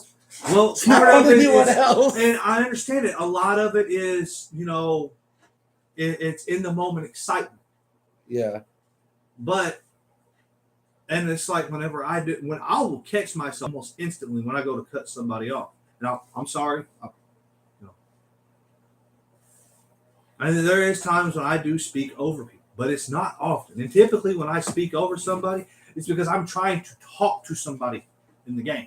So I put myself in that position of, hey, I'm looking at it like it's not as I'm interrupting these 2 people because they're having an interaction, or It's I'm having a the separate GM's having interaction. a conversation with this person. It's I'm trying to communicate in game to another character, and Right. sometimes I do get louder than what the other people are. I think my biggest issue with doing that is a combination of, like you said, the excitement of trying to, play the game, and then also, trying to get through it quickly to get to the next section without doing a 20-minute expo dump. Shout out season 5. Like, No, I'm gonna be honest. Like my biggest moment, I only had 2 big moments in the entire thing. That was like really big moments. That's when I pretty much sweet talked the feds, and something we'll get to later. If it was only one other thing that I really excelled at. The race in This session session. 1. Yeah. the This clown session. guys, you obliterated them pretty I quick. had a massive advantage though. Yeah. They didn't know I was coming. The DC was a fool. Yeah. Like you got to think these guys are tiny. Yeah. It was pretty much a giant. It was like Dwayne Johnson picking on Kevin Hart. Not only that, but catching them off guard Yeah, with these a were weapon. Small guys. They didn't stand a Like chance. I grabbed this dude to pick him up like this. His feet were dangling. Remember, he pissed himself. Yeah. Oh, that reminds me something that I didn't get to do that I thought would be really funny. Else calling. Huh? Oh, Mela. I'll call her back. I told her we were live. I sent her the link. She probably just thinks we're done already. But continue. Something I wanted to bring in but didn't get the chance is Haldwell's incontinence. There was a chance if one of you hit him hard enough that you would break his kidneys to the point where he would be incontinent for the rest of his life, meaning he could not stop pissing. So every time you would have come across him after, he would have been pissing. and that would have been real funny. That does sound real funny. And Brennan's group, it got to the point where he started having his people wheel him around in a trash can because the piss wouldn't stop flowing. Oh god. And so he was filling up the trash can, right? Like he looks at fucking G13. He goes, "You getting cold feet?" They're like, "My feet have never been warmer." He goes, "My feet have never been warmer." Or wetter. Allie drowned him in his own piss. Oh god, Allie! Okay, now we're off topic again, so I'm going to put that out. Yes. So, That was the thing I wanted to do that we just didn't get to do. but Yeah. from the radio tower, I'm not mistaken, we found out that there was a character in the movie Mm-hmm. who was, they were playing themselves, weren't they? Uh-huh. Yeah, they played themselves. Because they had a cameo and and They were a music artist. Mhm. So the next thing was to go find this person. Ooh, we're missing something. What? I can't remember if it happened at the radio station or at the Fed station. Mhm. The press conference broadcast. Nope. That happened after you guys met up with Barsimian. That's after. Did it? It was on the TV in the tent. That's right. Okay, my bad. We'll That's get my to that. fuck up. We'll get to 'Cause that in that- just a couple minutes. That actually. is what led into like the big reveal Yeah, of who the villain was. That's my fuck up. Hashtag we'll get We'll there. get to that in about 3 minutes. Yeah. I apologize. This- I got the this- timing mixed up. This We're is almost one of- there. This is This is like the quickest scene we had. right. So we leave. We go across. We go over to the racetrack, which Mhm. movie logic. We got there in minutes. It should have been hours because it's fucking 4 hours away. You want to talk? We'll talk about movie logic here in just a minute. Oh, no, for real. Yeah, a lot of it. And we get there, and he's the announcer for the race. There's some new guys out there racing and everything. Learning and showing off their stuff. And I just walk up to him and I'm like, "Hey, can I get your autograph?" Yeah, and he looks at you. He looks at him and goes, "You're not Vic." And first he said, "Vic Ethanol wants my autograph." Yeah. And then he was like, "Wait a minute." He says, "You're not Vic, are you?" I'm like, "No." So how'd So- that conversation go? It was actually very short and not quaint. We explained to him what was going on and everything, and we asked him if he had his MacGuffin. He said no, he doesn't have it. That it's destroyed. Yeah. And I asked him what it was, and he said it was a car. And we asked, can it be fixed? He says no, it is gone. It is exploded. It exploded. It's completely gone. And I was like, that it resets, right? And he's like, no. And then what's the guy's name? Fucking the old bastard. Barsimian. Barsimian. He said, Barsimian never told me that. Like, nobody knew that the movie reset. Well, he knows the movie resets, but I don't think he knew the MacGuffins restored. Well, yeah. And then there is one thing that I am still curious about that nobody thought to question. Barsimian brought all these people into this movie over and over. Uh-huh. We know how we all got sucked in. He was supposed to be returning the tape. Uh-huh. How the fuck did he get everybody else? Like, did he Showing them the go movie. backstage at this dude's You wanna concert? point- Like, you I want want- to show you okay. a movie. Well, you're pointing out something that we don't know, right? But We're not going to I'm speculate on I'm that going to because it point out happened off something screen. that nobody thought to ask anybody, and y'all are the ones that talked to him and knew the information that I was never relayed. What?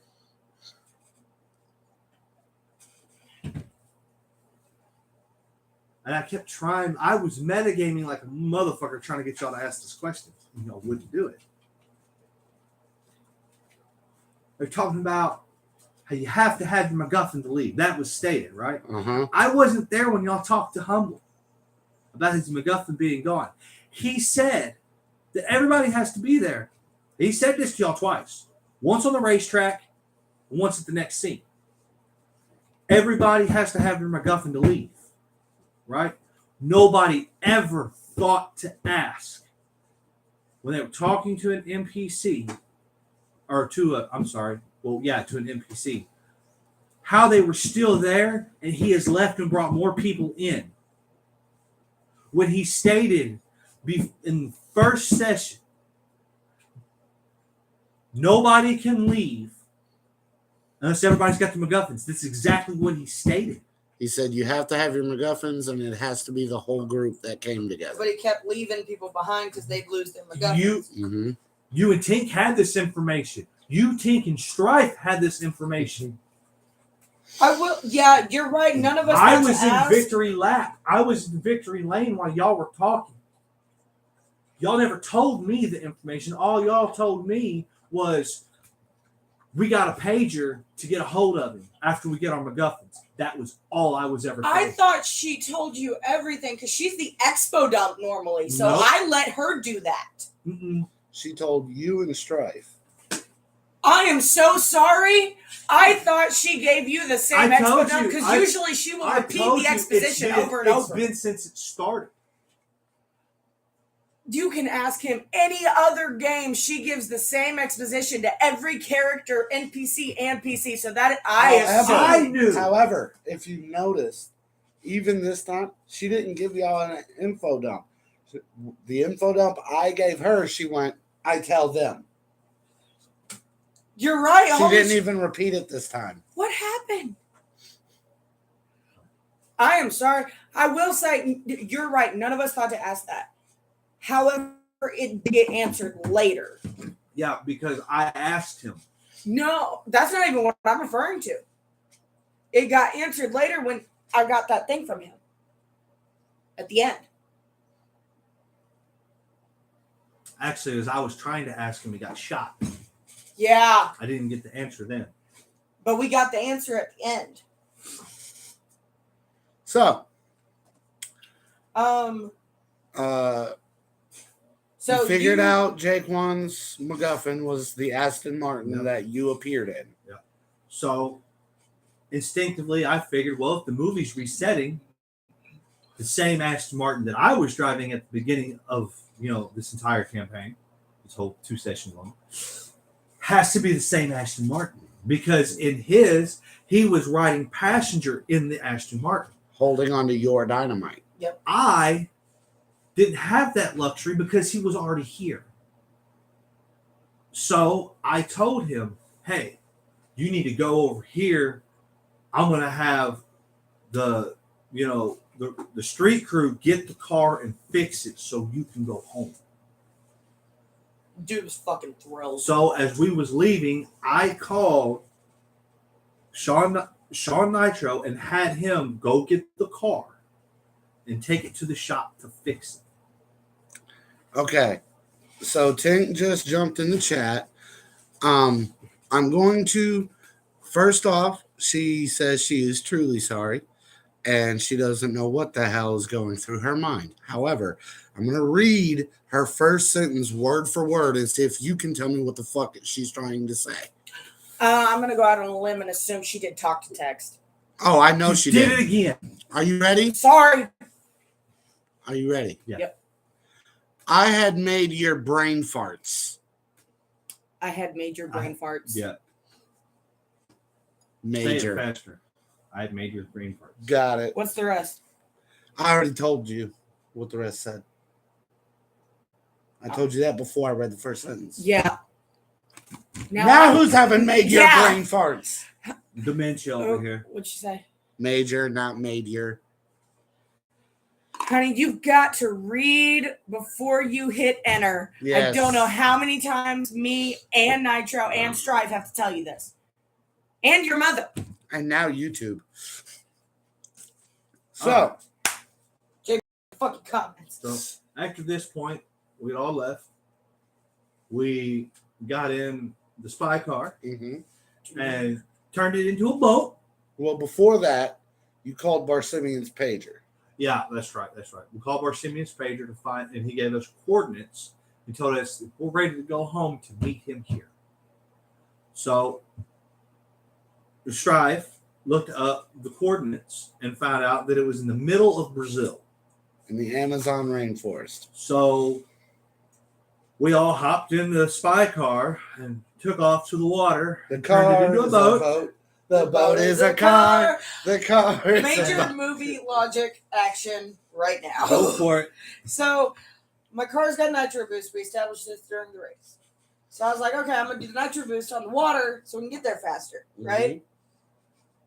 It shot us so quickly that not only did we go across the fucking ocean, we ramped up the Andes. So basically, they hit the bank of Chile so hard that the car jumped the Andes and landed in Brazil. Right in the exact fucking compound we needed to be at. I told y'all this shit gets crazy. So they meet up with Bank, Bar Simeon, which is when you went in the tent, and then you guys saw the press conference on the TV, but you weren't paying too much attention to it just yet.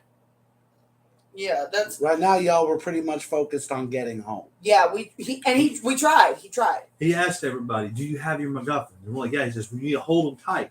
He says, "I got mine right here," and he pulls out his dog tag. Mm-hmm. He says, "All you have to do to go home is you hold them real tight, and you'll never stop blowing up." And he sits there, and like, then what? He goes, "I don't understand.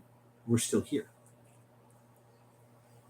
That was And that's when and he asked, he said, "Is anybody else coming to you?" Like, we don't know. You're the one that brought everybody here. He says, anybody that's in the room is teleported into the movie. And that's when he we noticed heard the the broadcast on the TV on the upside down wooden crates. well. First, he noticed Strife's MacGuffin, Yep. and he was like, "That's not supposed to Yeah, be your yeah. MacGuffin." Yeah, he's like, "Did you guys unlock some deleted scenes or something?"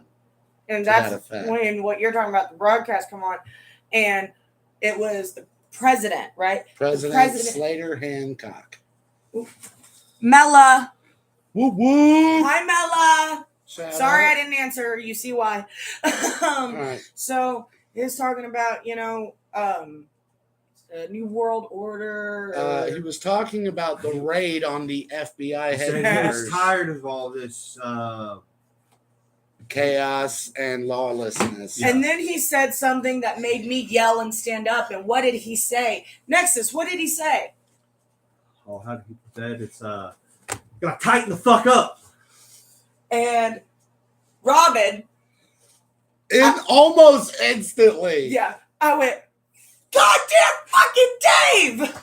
See, when you do stuff like that, it makes me start to think that, you're getting some information that everybody else ain't fucking getting. No, because what it is if you remember in the first session, it was established that was his catchphrase. Do you right? remember when I told you guys the catchphrases would be important? Dave, in the first session, like 7 or 8 times said, "Tighten it the fuck up." And if you remember, and this is why it burned into my brain, if you remember, every fucking time he did, Robin went,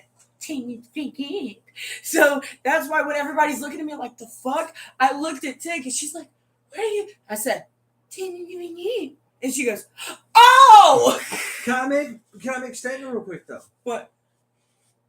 To my knowledge, I was only in the room once when that happened. Yeah, but you know him to do that as a character. You know he says it a lot. Especially to Robin. Because Robin's always That's like, probably personally- why I got it Personally, faster. but here's the thing though. When he said that, the one time that I was in the room when he said that, I was on the phone. In Nexus's defense, he always plays his characters accurately. He represents them And accurately to their experience. The other times, 90% of it was focused at her. you got to think that, like I said, though, that was one day out of all the time you've been working there. The whole time you've been working there, you've heard him say it quite a lot. I think what he's getting at is because on that day he only heard it the once. He didn't register that. No, oh, I that's always his thought that catchphrase. was just something that he was doing at her. Yeah, he didn't register at that point. That, oh, that's his catchphrase. So that Yeah, that's like as soon as she said that, I'm like, fuck. All the major NPCs had a catchphrase. But because he had done that so many times around me, and I knew that was his catchphrase, and I always made fun of him for it, that's why I was automatically, oh, that's fucking Dave. Fuck Dave. Like, I hate Dave. Murder hobo. You know, No, I just hate Dave. you know who the first one to catch on in Brennan's group was? Please tell me it was Reka or Allie. Jacob, Really? the same one that's doing Rashad? basically- yeah, and Greg and working in the porn room and all that. And here's how it goes. Jacob, He we, says we the have line. the same brain, man. Brennan says the line, and Jacob just goes, Dave, that fucking snake skin wearing motherfucker. They started laughing at me at the table because, like I do on the game diaries, I started piecing shit together. And fucking Strife looks at Nexus and goes, "There it is! There it is!" So When they he was find laughing out. at me and pointing out, because at the beginning of the game he had been like, "Oh no, this is more like her." And then I started freaking out. And he was like, Yeah. "Yeah." So at this point, they now know. Yes, Dave was sucked in with you, and his avatar. Is the president Is the of fucking United president. States. I believe at that point I had made the statement, okay, guys, we're going to be fucked because we didn't even know Dave was in the room. Does that mean like Russell and them could have slipped in and we don't know and then we got to find their asses? I had to out of game calm her nerves. I was freaking But- the fuck out. Past this little, spit spat scene there, of all finding that out, as we were fixing to, start getting some more answers and everything, some jets came through, and the dear old man, now in the body of a big ass commando, took a minigun shot out of an aircraft to the dome. This is the part you were referencing earlier because you had finally gotten to ask the question. You had been waiting for someone Yes. to ask. And it was stolen And from he was him. about to answer it. And it was stolen from Poor him. Nexus is like, okay, I'm just gonna do it myself. And he asked, and Bane's like, Barsamian's like, it's okay. See, here's the answer. Because as far as what I knew, that fucking pack of cigarettes that you got, he was a customer that walked in the store immediately Now. before the movie was started. Because the door was unlocked. Now, just so no one thinks, no one could possibly think I was picking on Nexus in that moment. Sister, It's just the worst timing. read from where these quotes start Uh-huh. to the end here. Okay. Read it Out out loud. loud, yes. Yeah. It has, I'm not doing the voice. I can't. Okay. It has to be the whole group. He then says, okay, here's what we're going to do. His head explodes as he is shot by 4 small fighter jets with guns mounted on them. The jets swoop down into the trees and the battle begins. That was in the notes. Dude, everybody gave me so much shit for trying to help get us from the situation. That's why I went fishing for. Now, because of, they're about to tell you how this played out, and because of that is why we didn't get Tony the Tiger. Oh, I will say we were like, wait, we need everyone. King, pick him up. And we put the body in the trunk of my car because we couldn't leave without him. Now, I have a question, real quick. What was the plan that was made? Immediately upon that happening, what plan was made? I don't remember. I just knew I was like, okay, let's get in the car and head for the water. Let's let the DM illustrate what happened. Well, I believe that was the first thing brought up. And so she had misunderstood where I said the car was.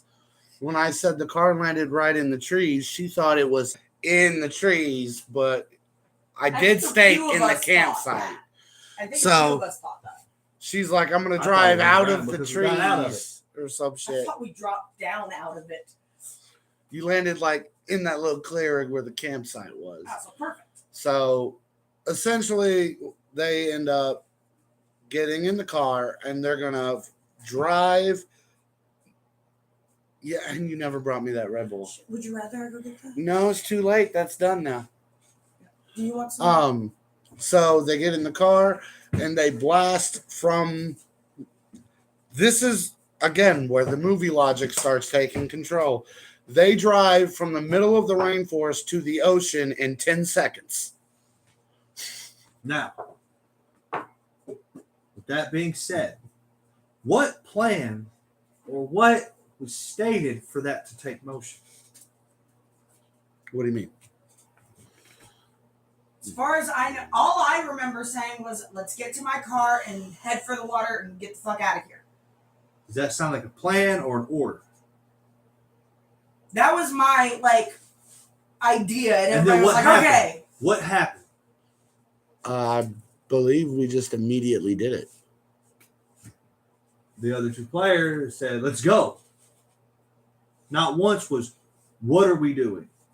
What are our options? My thought process was, he has a whole brigade of fucking commandos.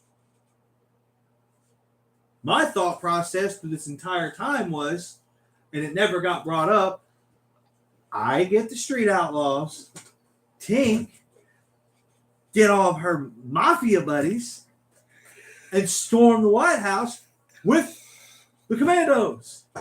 Well, when we were scheming later on, you wrote that the thing about the gangs and the hacker network down, and I was trying. I was getting frustrated. I was trying to. Tink ask, snitched you out. What? We were talking about this just now. She goes, that was all Jade. Hold on. Okay, so the next time we're in this situation, I'm not throwing out any ideas, and it's going to be all on Tink. All you have to do is go, hey, what should we do next? And think of your options. In my defense, every time I tried to do that, I got met with this. I don't know. That That's was what said happens a lot. every time. So now what I do is I'm like, okay, here's an idea.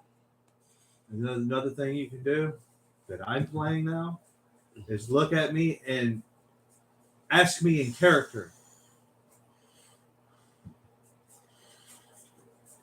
Anyway, enough with the negative. Let's get back to the story, the positives. Mello, are you still in there? That's still not full. Who taught you how to fill up a cup? I'm sorry. I don't like the idea of taking a step and it sloshing scalding hot coffee on my fingers. Learn how to walk with coffee. He holds the pot by the bottom. I do. Okay, I'm not He's you. I fucking feel nuts. my fingers. I do feel my fingers. I'm just not a pussy. Fuck No, you. I I'm get not doing it shakes because, and my feet don't angle. I right, feel so the I heat. don't- Your feet don't angle. I've burned No, my my hands feet enough. don't angle right. Angle's not a verb. I can't walk straight. She waddles in. Like literally, if I try to, you can ask him. If I try to point my feet straight, I wobble. But after we left in the car, I was heading across the ocean. Those 3 fighter jets with machine guns mounted on them And missiles. and missiles, because fighter jets automatically have that shit on them. They don't have to be stated. It's common knowledge. Who was it that was scanning the jets for symbols? Me. She did. Yeah, and I believe the only thing you found was like an American flag. Yeah, because I was trying to see if Actually, I could tell what for a second, organization. her they and were. Strife both did. Did we both? I think so. Because I knew I asked. Because about you were it. looking for any symbols on it, and then he asked, "Do I see a insignia from?" Yeah, he the, specifically asked for the Shadow Falcons. Yeah. He specifically asked for something. Because what I started with when he asked what I was looking for, I was like, anything like U.S. military, Shadow Falcon, anything like that to tell who these guys are. And he just said all I seen was the American flag. Yes, Mela, if I'm having coffee with someone and they need to fill their cup up, I will pour my cup and then put it on this hand like this and pass the pot over. In her defense, she does not drink coffee either. She was like, what? You hold the pot from the bottom? But as we're doing this, running from these fighter jets, Strife hacks into the first jet's computer system, and shuts it down, and it crashes.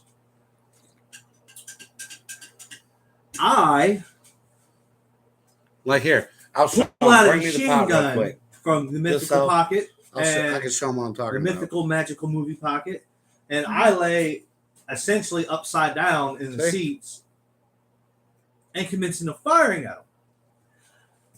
And every time I tried to shoot one, I missed. Another one of Nexus's failed moments. I think your exact words is, "I am going to make myself a human turret." Yes. I was like, bet. He was going the fuck off. And then y'all too. tried to get me to use the machine gun on the spy car.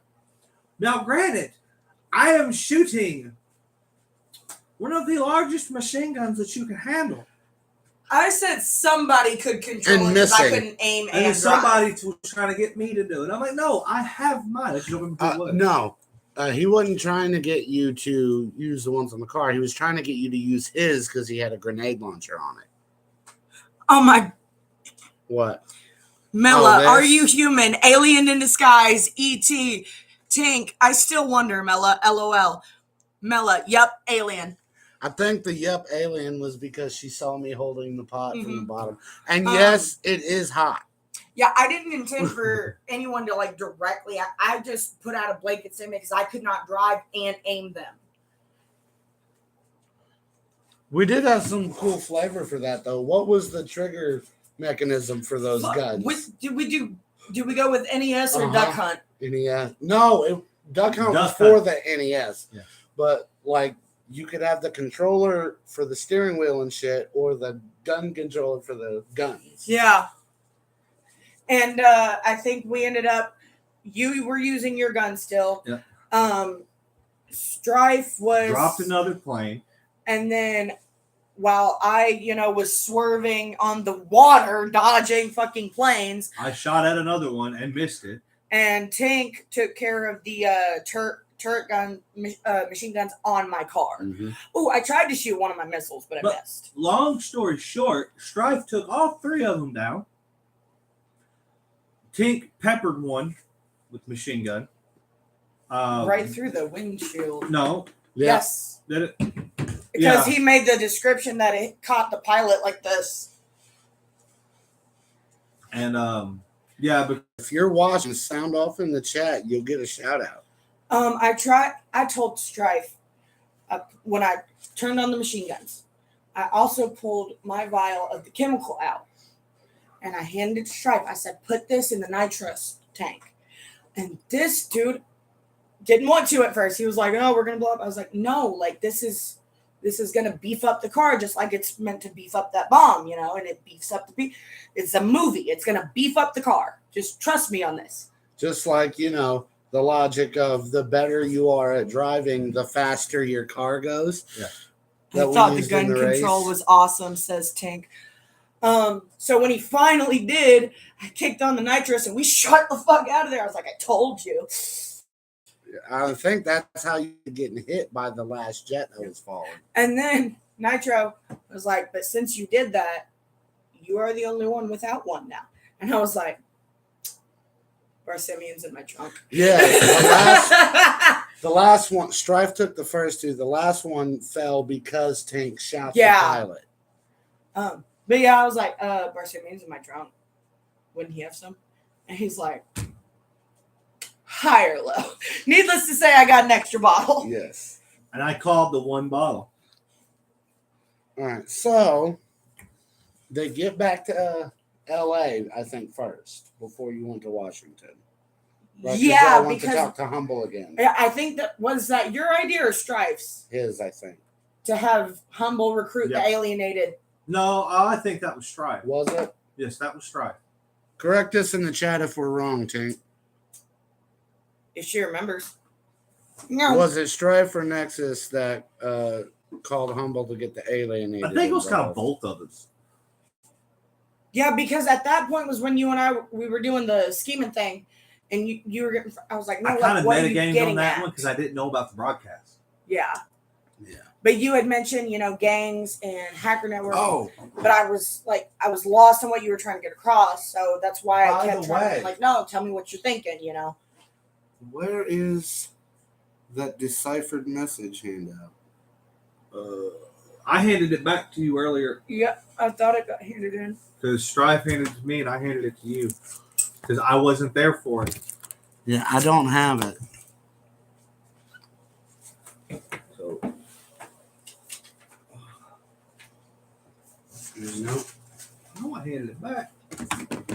It might have got put in Tinker Strife stuff unknowingly. If But- it did, it'll be okay. Is that not it right there on the top?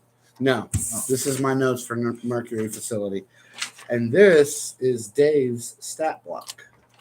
Oh, I was trying. We might get into that later. When I was bringing up, the instant kill option that I had, I was trying not to metagame. Tank says she thinks it was Strife who called Humble.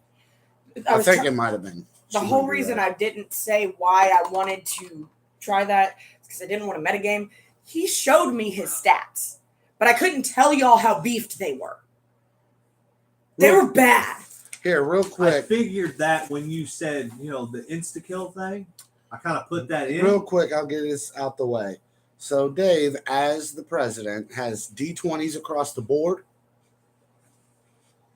His MacGuffin is Super Bomb. Correction. I think Nexus is right. I think it was both of you. Okay. So you both kind of came up with that idea. Shout out to Jade for keeping an eye on the chat. Another one, Tank, but striped. We know who it is. Strife beefed it up with his connection of being the hacker and beefed it up That's to all what the was radio. my idea. Yeah.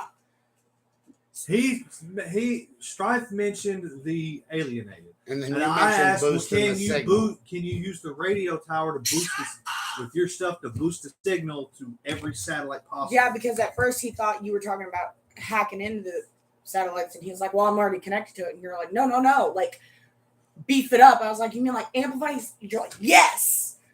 So, but I think it was Strife's idea, but I think you were the one to recommend it to Humble. Yeah. And Humble immediately made the broadcast. And then when we were leaving, you were like, hey, Strife, can you do I this? kind of jumped because as soon as he asked, who wants to talk, I was like, I'll do it. I had to jump on any opportunity I had. That was one of those times where I finally did start noticing, though, because Tink went to do that at the same time. I was like, let him do it. Please let him do it.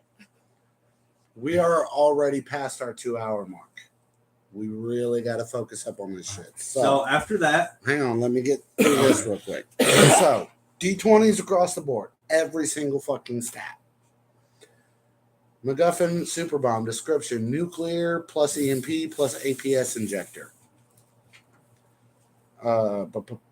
Function: Bolt remotely doses himself with APS, powering all stats and cinematic feats.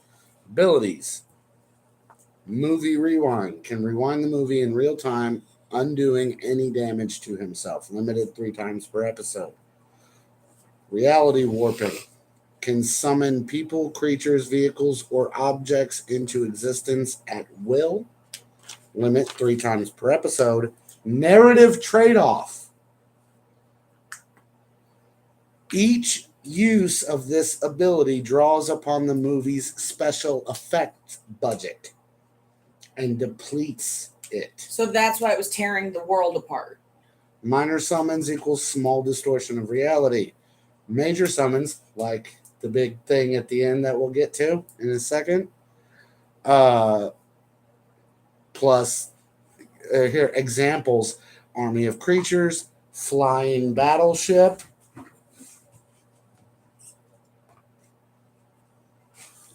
massive strain on the movie world. Consequences: reality starts breaking down, physics glitch, visual distortions, environmental instability. If he overuses this ability, the movie itself risks being destroyed. Everything could collapse mid-scene. Dave either doesn't realize this or doesn't care, making him a ticking time bomb of cinematic destruction. Can we just appreciate the irony in that word choice considering his MacGuffin? I love that. Is this the Falcon logo that we kept talking about? Yep. Okay. So,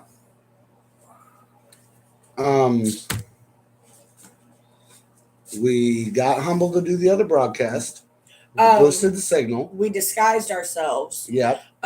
Vic was made to look like she the was agent. super turtly enough for the Turtle Club. Turtly enough for the Turtle Club. Vic was made to look like the agent, and Strife gave him the access card to make it more official. Mm-hmm. Strife stayed looking like G13 because the feds knew he was working with them against his will. I made me and Tink look like just run-of-the-mill Fed guys, you know? Like Strife, not striped. she came out kind of looking like Cobra Bubbles because of her size. But then Lilo and Stitch, for those of you living under a rock. So then you also called some backup. Didn't you? No, you called to check on the car. No, I did call something. I made 2 calls. You- I made 1 call at the very end, and I made 1 call right before we ejected out of the car. I called essentially the Assassin's Hub, and I put a hit on the president. That's right. First person that takes him out gets 2 vials of the super juice, which costs 10 grand a piece, and that's equivalent to about, I don't know, 500K. In today money. Yeah. Yeah, I think, Nitro even said as you were hanging up, you could hear the commotion of everybody Yeah. taking up arms. And then you called. Nobody after that. You said you made 2 calls. At the end. Yeah. He made 1 then and then 1 That's later. Yeah, that other one was after. Okay. After that, you used the ejector seats in the car. To Well, launch attempted us to, and it failed. And Stripe had to do it. Yeah. He had to fix it because she jammed up the screen.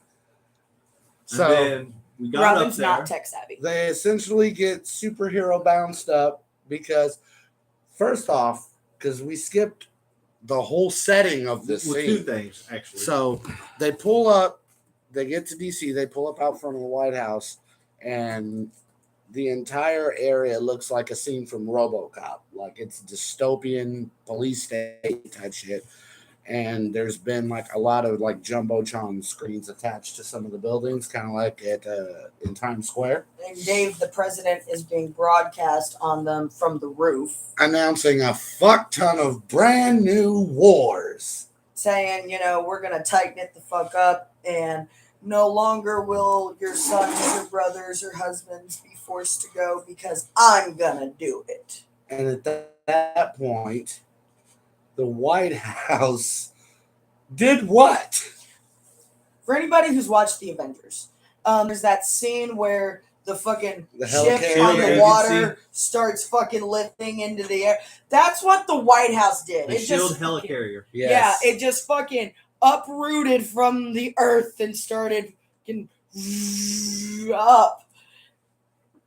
So Like, that's why they perfect. use the ejector seats to Yeah. get the superhero jump up there, which they all stuck that landing Except for except Stevie Boy. for Nexus. Robin called you Stevie Boy the whole fucking time. I don't think he liked it. He never said that he didn't. You read the facial cues, man. There's more to RP than talking. You know that, Okay. The right? attitude. There was a couple of times where I didn't call him Stevie Boy. And that was when I was calling him Vic or Dingus. Okay, I have a question for you.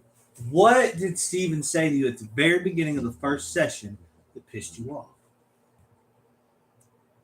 Or what did he say to you that was pissing you off? I don't remember. I don't He know. kept saying he was working in the back room so you could watch porn. Yeah. When you called me Stevie Boy, what did I call you? Porn addict. Yeah, this is when everybody was saying that my meditation was masturbation. Uh-huh. Mm-hmm. And I did that specifically because you didn't like it. I did not even catch on to that. I'm not gonna lie. She's not that bright. Hey, She doesn't immerse herself enough into her character. choo-choo. Anyway, so they get up to the White face House. plant. Yeah. And he then face you get up planted. and dust yourself off.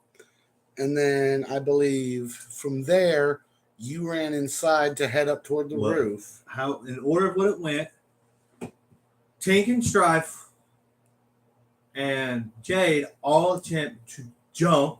Well, first we drank the Bane juice. Yeah, they drank, Everyone except Nexus. everybody but me drank the Bane juice because I promised my two his payment if somebody could take the president out. Which we didn't end up doing, and you still didn't get to use it. I went from being a scrawny white dude that's like 19-year-old Jewish boy to being, this buffed up guy. So I mean I got enough juice. So I mean He went from being Seth Green to being Vin Diesel. essentially. Yeah. He's like, I don't need it. Strife and Jay go to the Oval Office. Tink jumps up to the roof because of the APS. And you just walked in the front door. And Well, nobody you questioned failed it. the jump. Yeah, I failed to jump to the roof, and then I just followed Strife through the Mhm. window. And then, And then I you- walked through the front door. Nobody questioned it because you look like what's his face. I went, I found the elevator to go up to the top.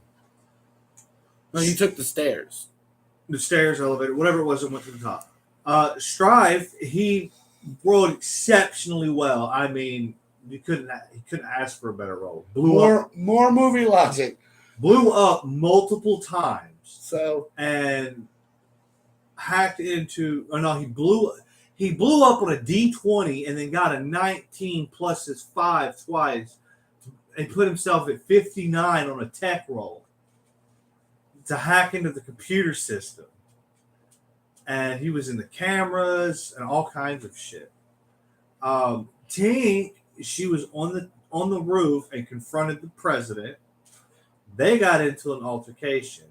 Meanwhile, Jade lands in the Oval Office with Strife, and I go up the stairs, and as I reach the top of the stairs, I see Tink standing over there with an SMG, and I see bullets flying out of the president. Yeah, she and shot into him. her gun. Yeah. She shot him, and he did his movie rewind ability. His movie rewind, and the bullets came out of him and went back into the gun.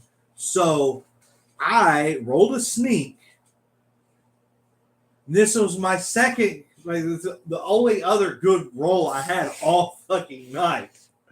I snuck around the back of the stairwell cap where he couldn't see me, and I got a Molotov out, and I went to hit him with the Molotov, and I rolled a freaking 1.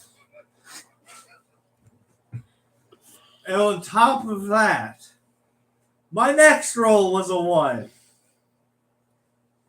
Oh my god. Dave's reaction. Who is that? Fucking what's that ability called? That's well, the hang on. warping. Before we get into that, I want to point out a little more that was going down in the Oval Office at the same time. Yeah. I'm gonna kind of jump back and forth. Okay. You and Strife found Dave's MacGuffin. Yep, it was the super bomb that we had read about. Do you want to explain what that is? So basically it's this like mega bomb that they figured out how to create using the APS, Mhm. the Bane juice. And there was a slot for a floppy disk in it, and we realized that that's what they had planned to use to distribute the fucking protocol thing. Mhm. But only did Strife have the only copy of that. He also had the only copy of the Archimedes contingency plan that was like a failsafe to stop it. Mhm. And I had the cards that had the activation, Code. to set that off. Mm-hmm. So we came up with a plan. We skipped something that ties into this though. When we saw him on the roof, Mm-hmm. he pressed a button on a little Yes. thing he had, and his neck veins went green with the vein juice. Mm-hmm. And after a couple of It wits, took you a little bit to figure out exactly what was going on with that. but we finally figured out that he had found some way to like merge himself with his MacGuffin. Mm-hmm. So the Bane juice that was attached to the MacGuffin, he was able to siphon to himself. Mm-hmm. So Strife opened that up. We refilled our bottles. And then I have this pen. For anyone who's seen Kingsman, there's this pen in the movie. It's like a regular ink pen, but it's got a vial of poison in it. And the poison stays Dormant. when you pour it into something and then it's ingested or put in the bloodstream or whatever, until a specific switch on the pen is flipped. And once that happens, the poison is activated. Mm-hmm. And it's like, that's what we were referring to earlier about the instant kill. Mm-hmm. So after we refilled our bottles, we poured that poison in there. And we agreed, and then he slipped the Archimedes thing in. I shuffled the cards in the right order for him.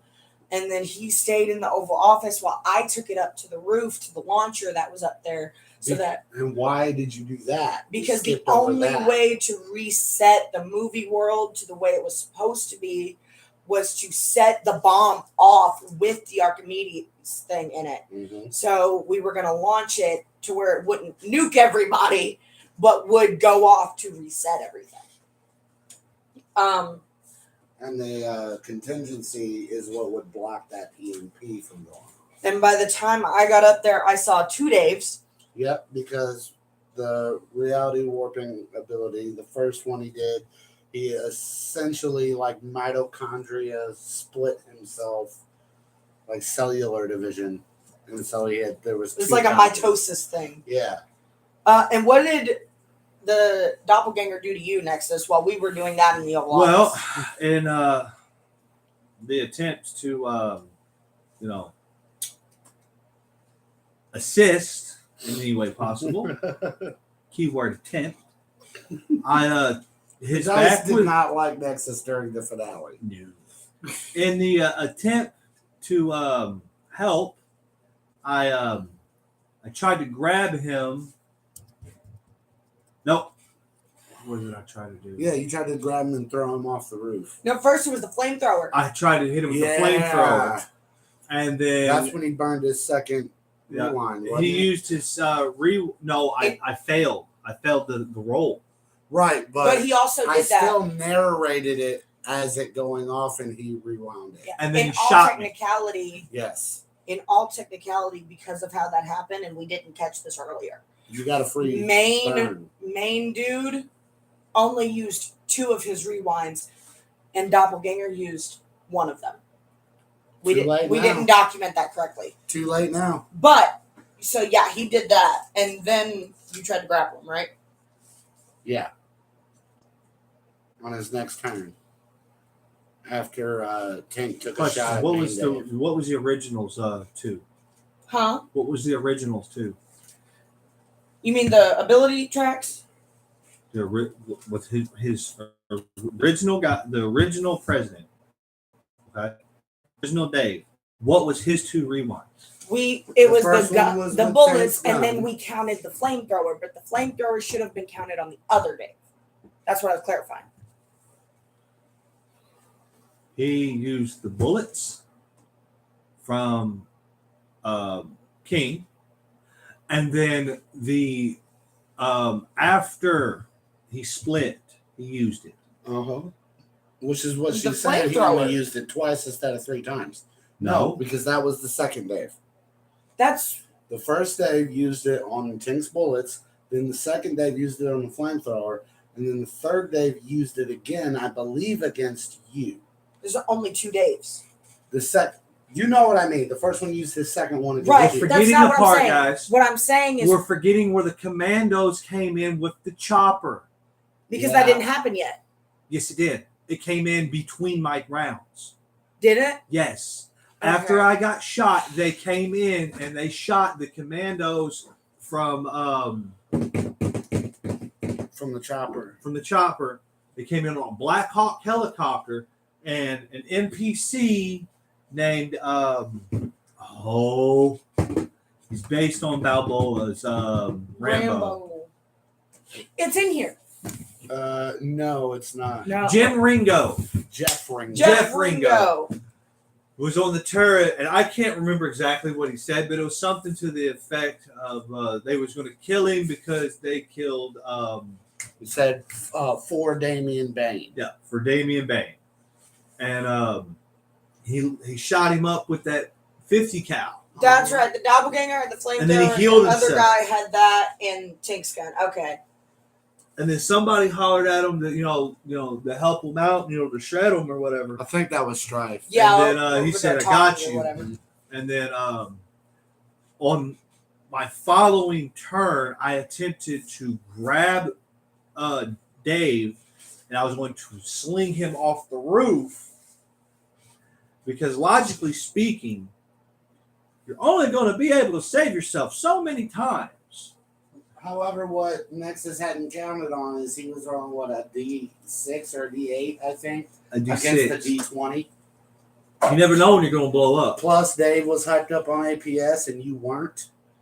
Yeah, I mean, there was every chance in the world he could have blown up multiple And times. mechanical, I don't think we covered this. What does the APS do mechanically? It gives you a +5 for an hour. To every everything. roll. Right. Well, at this point, I done took one injury to the gunshot, and then I failed that roll, and I got Took two more injuries. two more injuries because I got essentially body slammed or suplexed onto the edge of the White House. Spine first. And due to that, I received, 10 turbo tokens, You were adrenalized. and never got to use the first one. Yeah, because when I got up there, I had seen him over you. Well, And then- when it got to his turn, it didn't matter because you'd already activated that serum. Hang on. Here's what 'Cause happened. that was during the big fucking thing, but she got a certain role. Okay, so here's what happened. By the time I got to the roof, Nexus was fucked up. Adrenalized, but I was fucked up. shot when you got to the roof, Yeah. That's and right. then you I tried to distracted. piss him off, and you activated that pin trying to piss him off, but he didn't care because He he was didn't. winning. Yeah, so he didn't do his thingy yet. Yeah. Then when the choppers came through after that, and then they shot him, and he did the rewind. Yeah, and then on my next turn, I was like, okay, me and Dave have been at odds for a while. And he's like, yeah. I was like, okay, I'm going to roll a wits check to see, if I know the best way to piss him off to the point that he takes another boost. Because once he takes that boost, that poison's in his system. All right. Now, I'm going to ask very specific questions real quick. What was your wits roll? Nat 20. And what group ability did you get prior to this finale? GM Which does what? makes me the GM for 60 seconds. If you take the GM group ability, when you hit that nat 20, you get to be the GM for 60 seconds. And essentially what happens is Nitro grabs his notes, you swap seats, he sets a timer, and you have until that timer finishes To narrate anything whatever you the want. fuck you want. But when the timer stops, you're done. I And cut you off mid-sentence. Yep. And he has to honor what you said. So, tell us your 60-second GM. I was so hyped, I was shaking. So I was like, all right, so first I taunted the shit out of him. He hit the boost. The poison activated in his bloodstream. He started fucking screaming. I Fusing looked back together. Yes. I looked at Nexus. I was like, he tries to do his reality warp, but because he's fucked up, it fucks up. You're fully healed. So I was narrating how, he was trying to fuse back together, and I was cussing. So I got cut off mid-sentence as I was said, he's crumbling, he's fusing, he's fucking, and he cut me off. So he walked over there, he's like, yeah, so like he's fucking himself as he died. I gotta pick up where you left off. I had the bomb go off, so everything started resetting.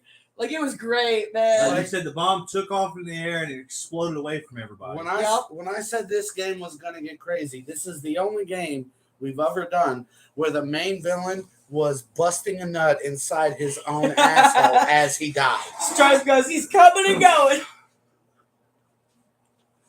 Blew his own back Busting out. makes him feel good. Oh, shit. So, He blew his own back out. I think after At least that, he got some before he went. You know, Dave never got none. Right? Strife called all the alienated up to the roof while we were dealing with all that. But by the time they got up there, you had already Yeah. did your GM thing. I think after that was when Nexus, you called the shop to check on Yep. the car. And it was ready. Uh-huh. And then from there I called I can't remember. Jaquan. Jaquan Jaquan. to make sure he was at the shop and let him know that his car was ready. She said, And then we was about to go home. And then I guess let me think. I think he promised you, when he gets Yeah, home. he said when we get back home and everything, he's gonna bring me tickets. And let me think. What else was it?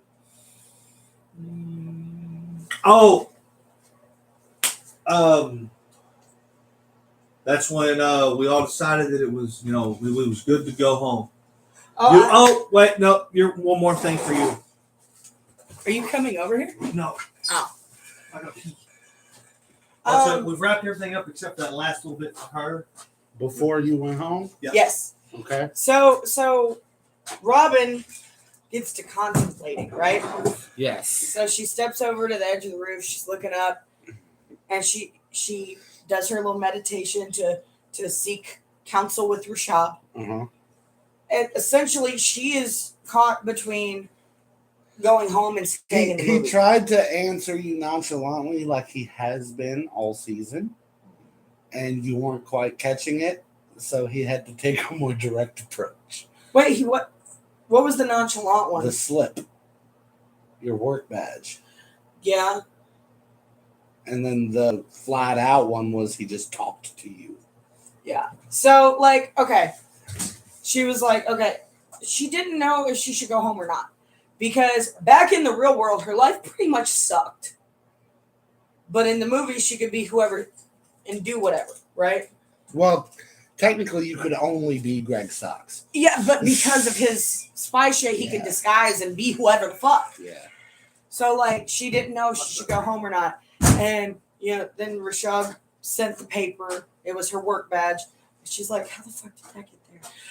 And he's just like, go home. It's you needed at home. Yeah.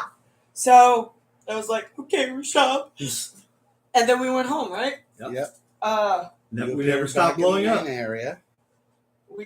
We said the words. We showed right back up at the video store with Barsimian's dead, mutilated body. And he was an old man again. Dave was not there.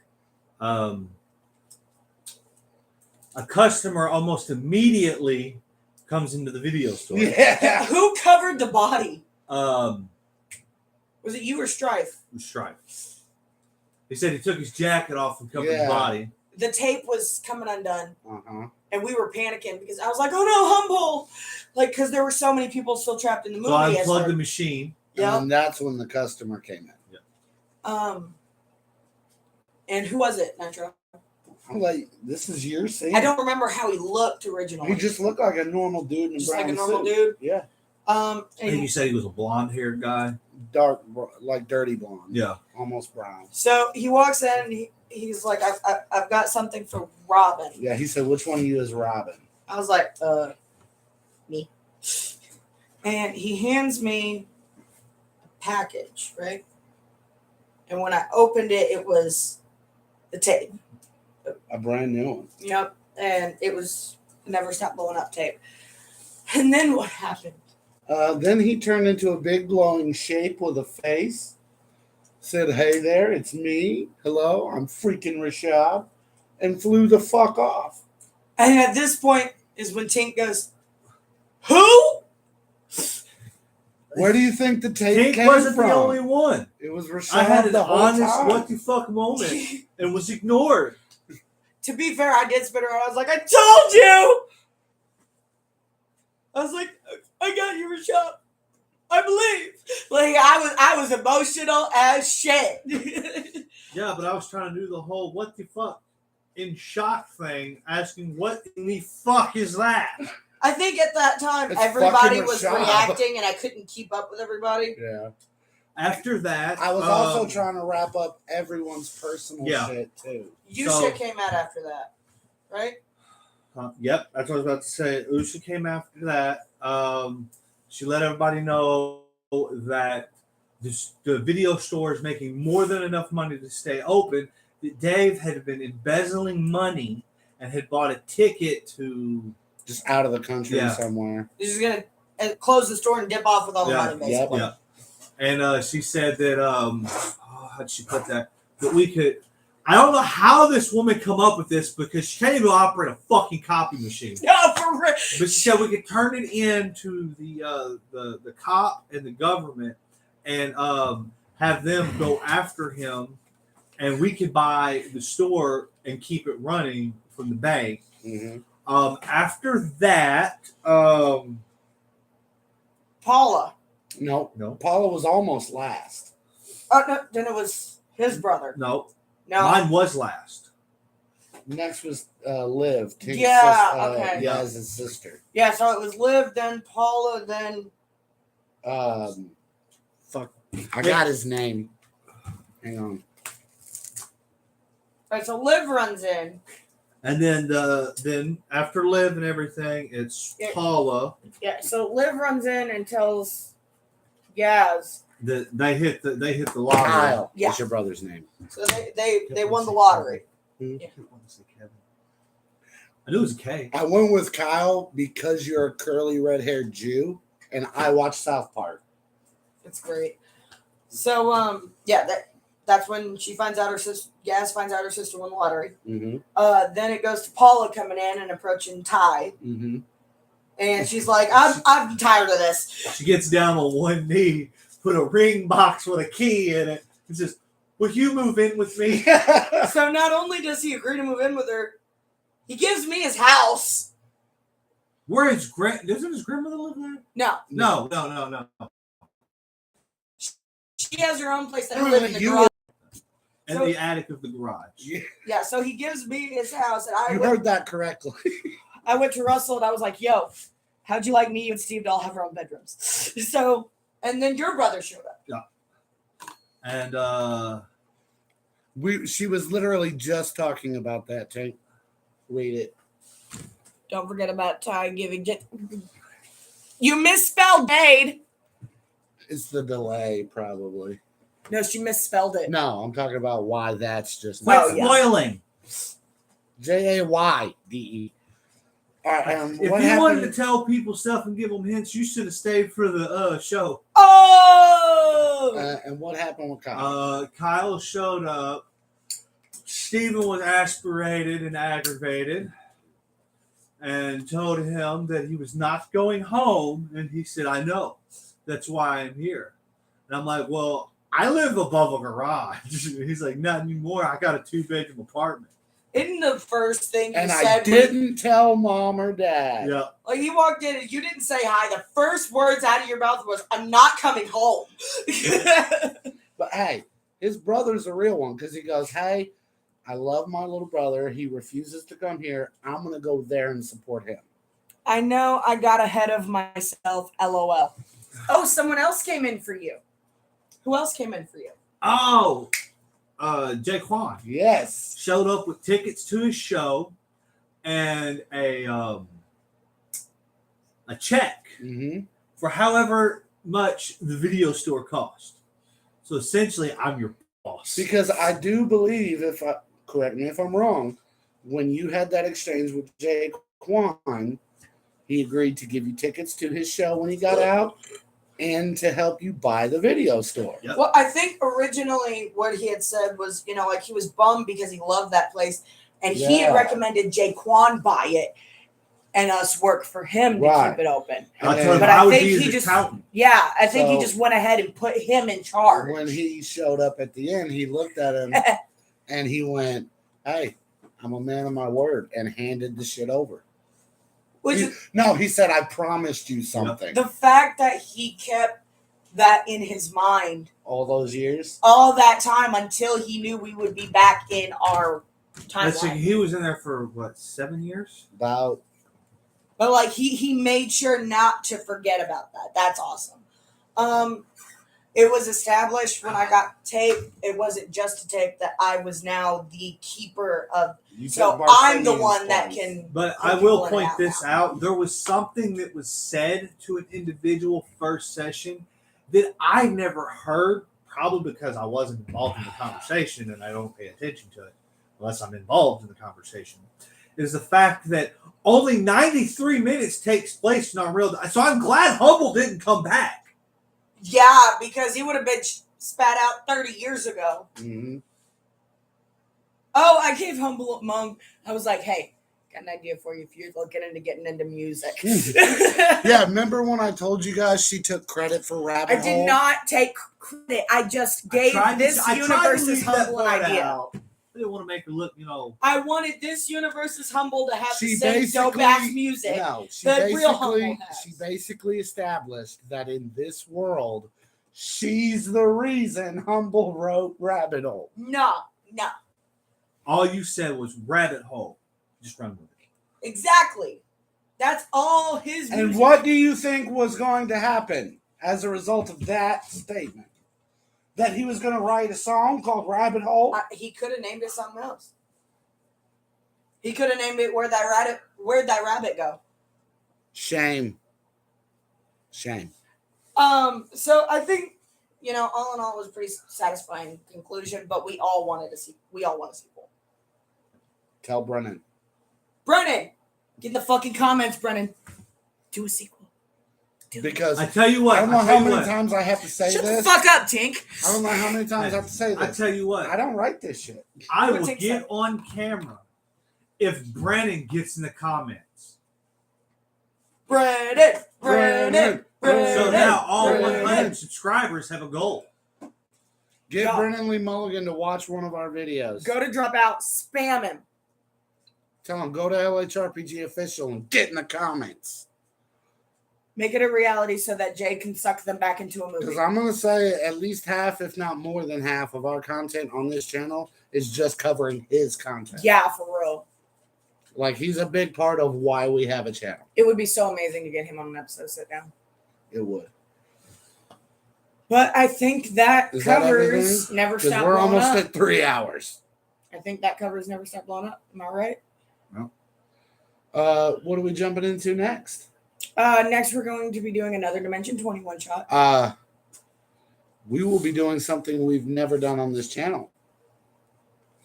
Our first official reboot. Mm-hmm. See, sometimes we have an adventure that more people want to play than can play at one time. When that happens, we end up having to do that adventure another time.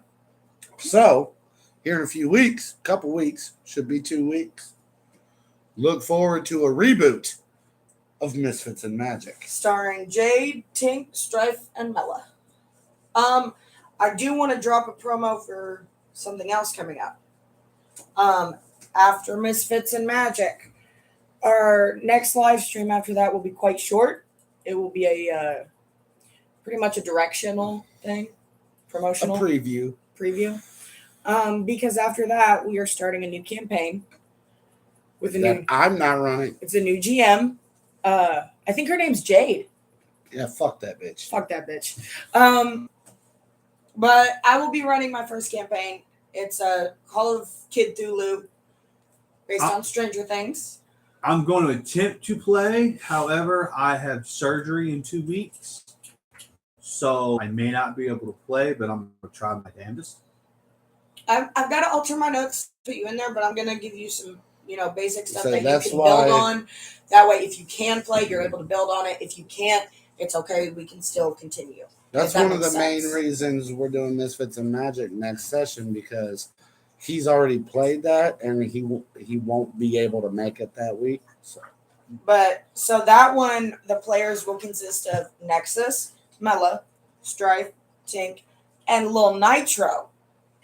And so that'll be Stranger Things Bloodlines. The game diaries will be on my channel, Sadistic Circus, but we will preview them here. This is like an unofficial legacy sequel where she will be fixing season 5. Season 5 didn't happen. Fuck season 5. Season 5 didn't happen. I even rewrote the ending to season 4.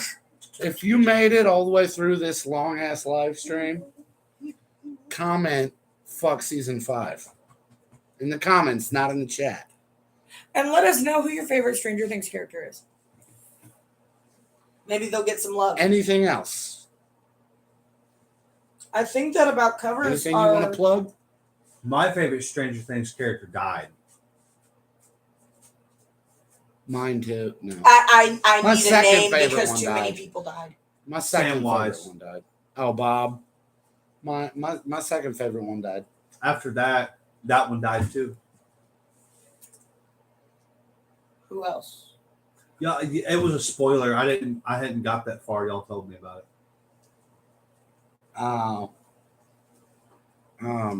His name? No. I think he had said he wanted to be someone's kid, and I was like, oh, I can't. That dude's dead. Billy. Billy. Fun fact, there is a Billy in that campaign. He's just not Billy's kid. He's I like Billy. he's Max's kid. Billy was a piece of shit. Billy was a real fucking piece of shit.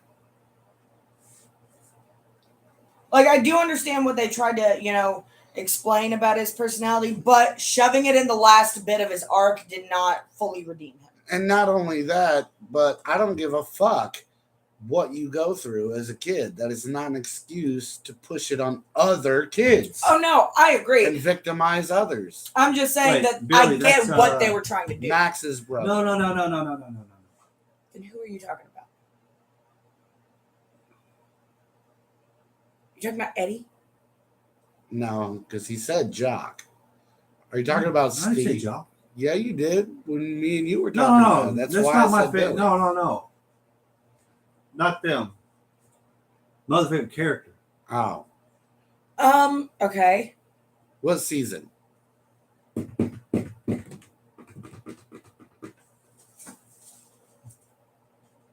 Whoop whoop.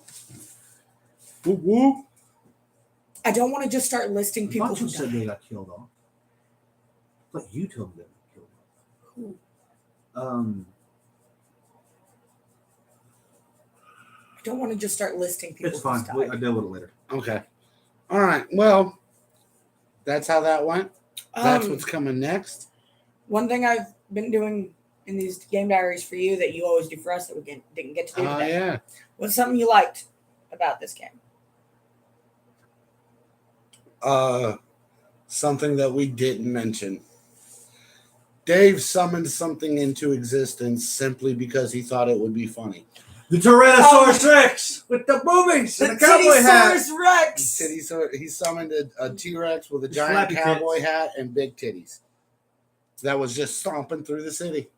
And what's something you didn't like? The same thing he didn't like for the most part. Understandable.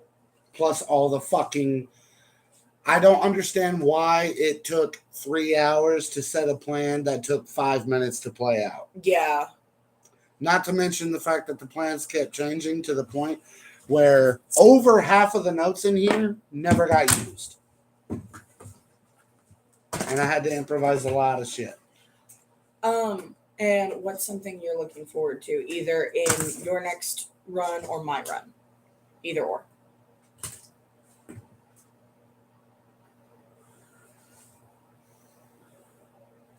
Kaleidoscope dysplasia. He does that so much he got me saying it the other day. No, we'll explain it during Hang your on, hang game on. diary. See, I'm helpful.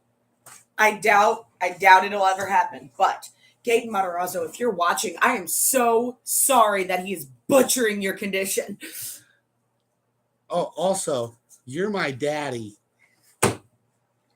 Until next game. Whoop whoop.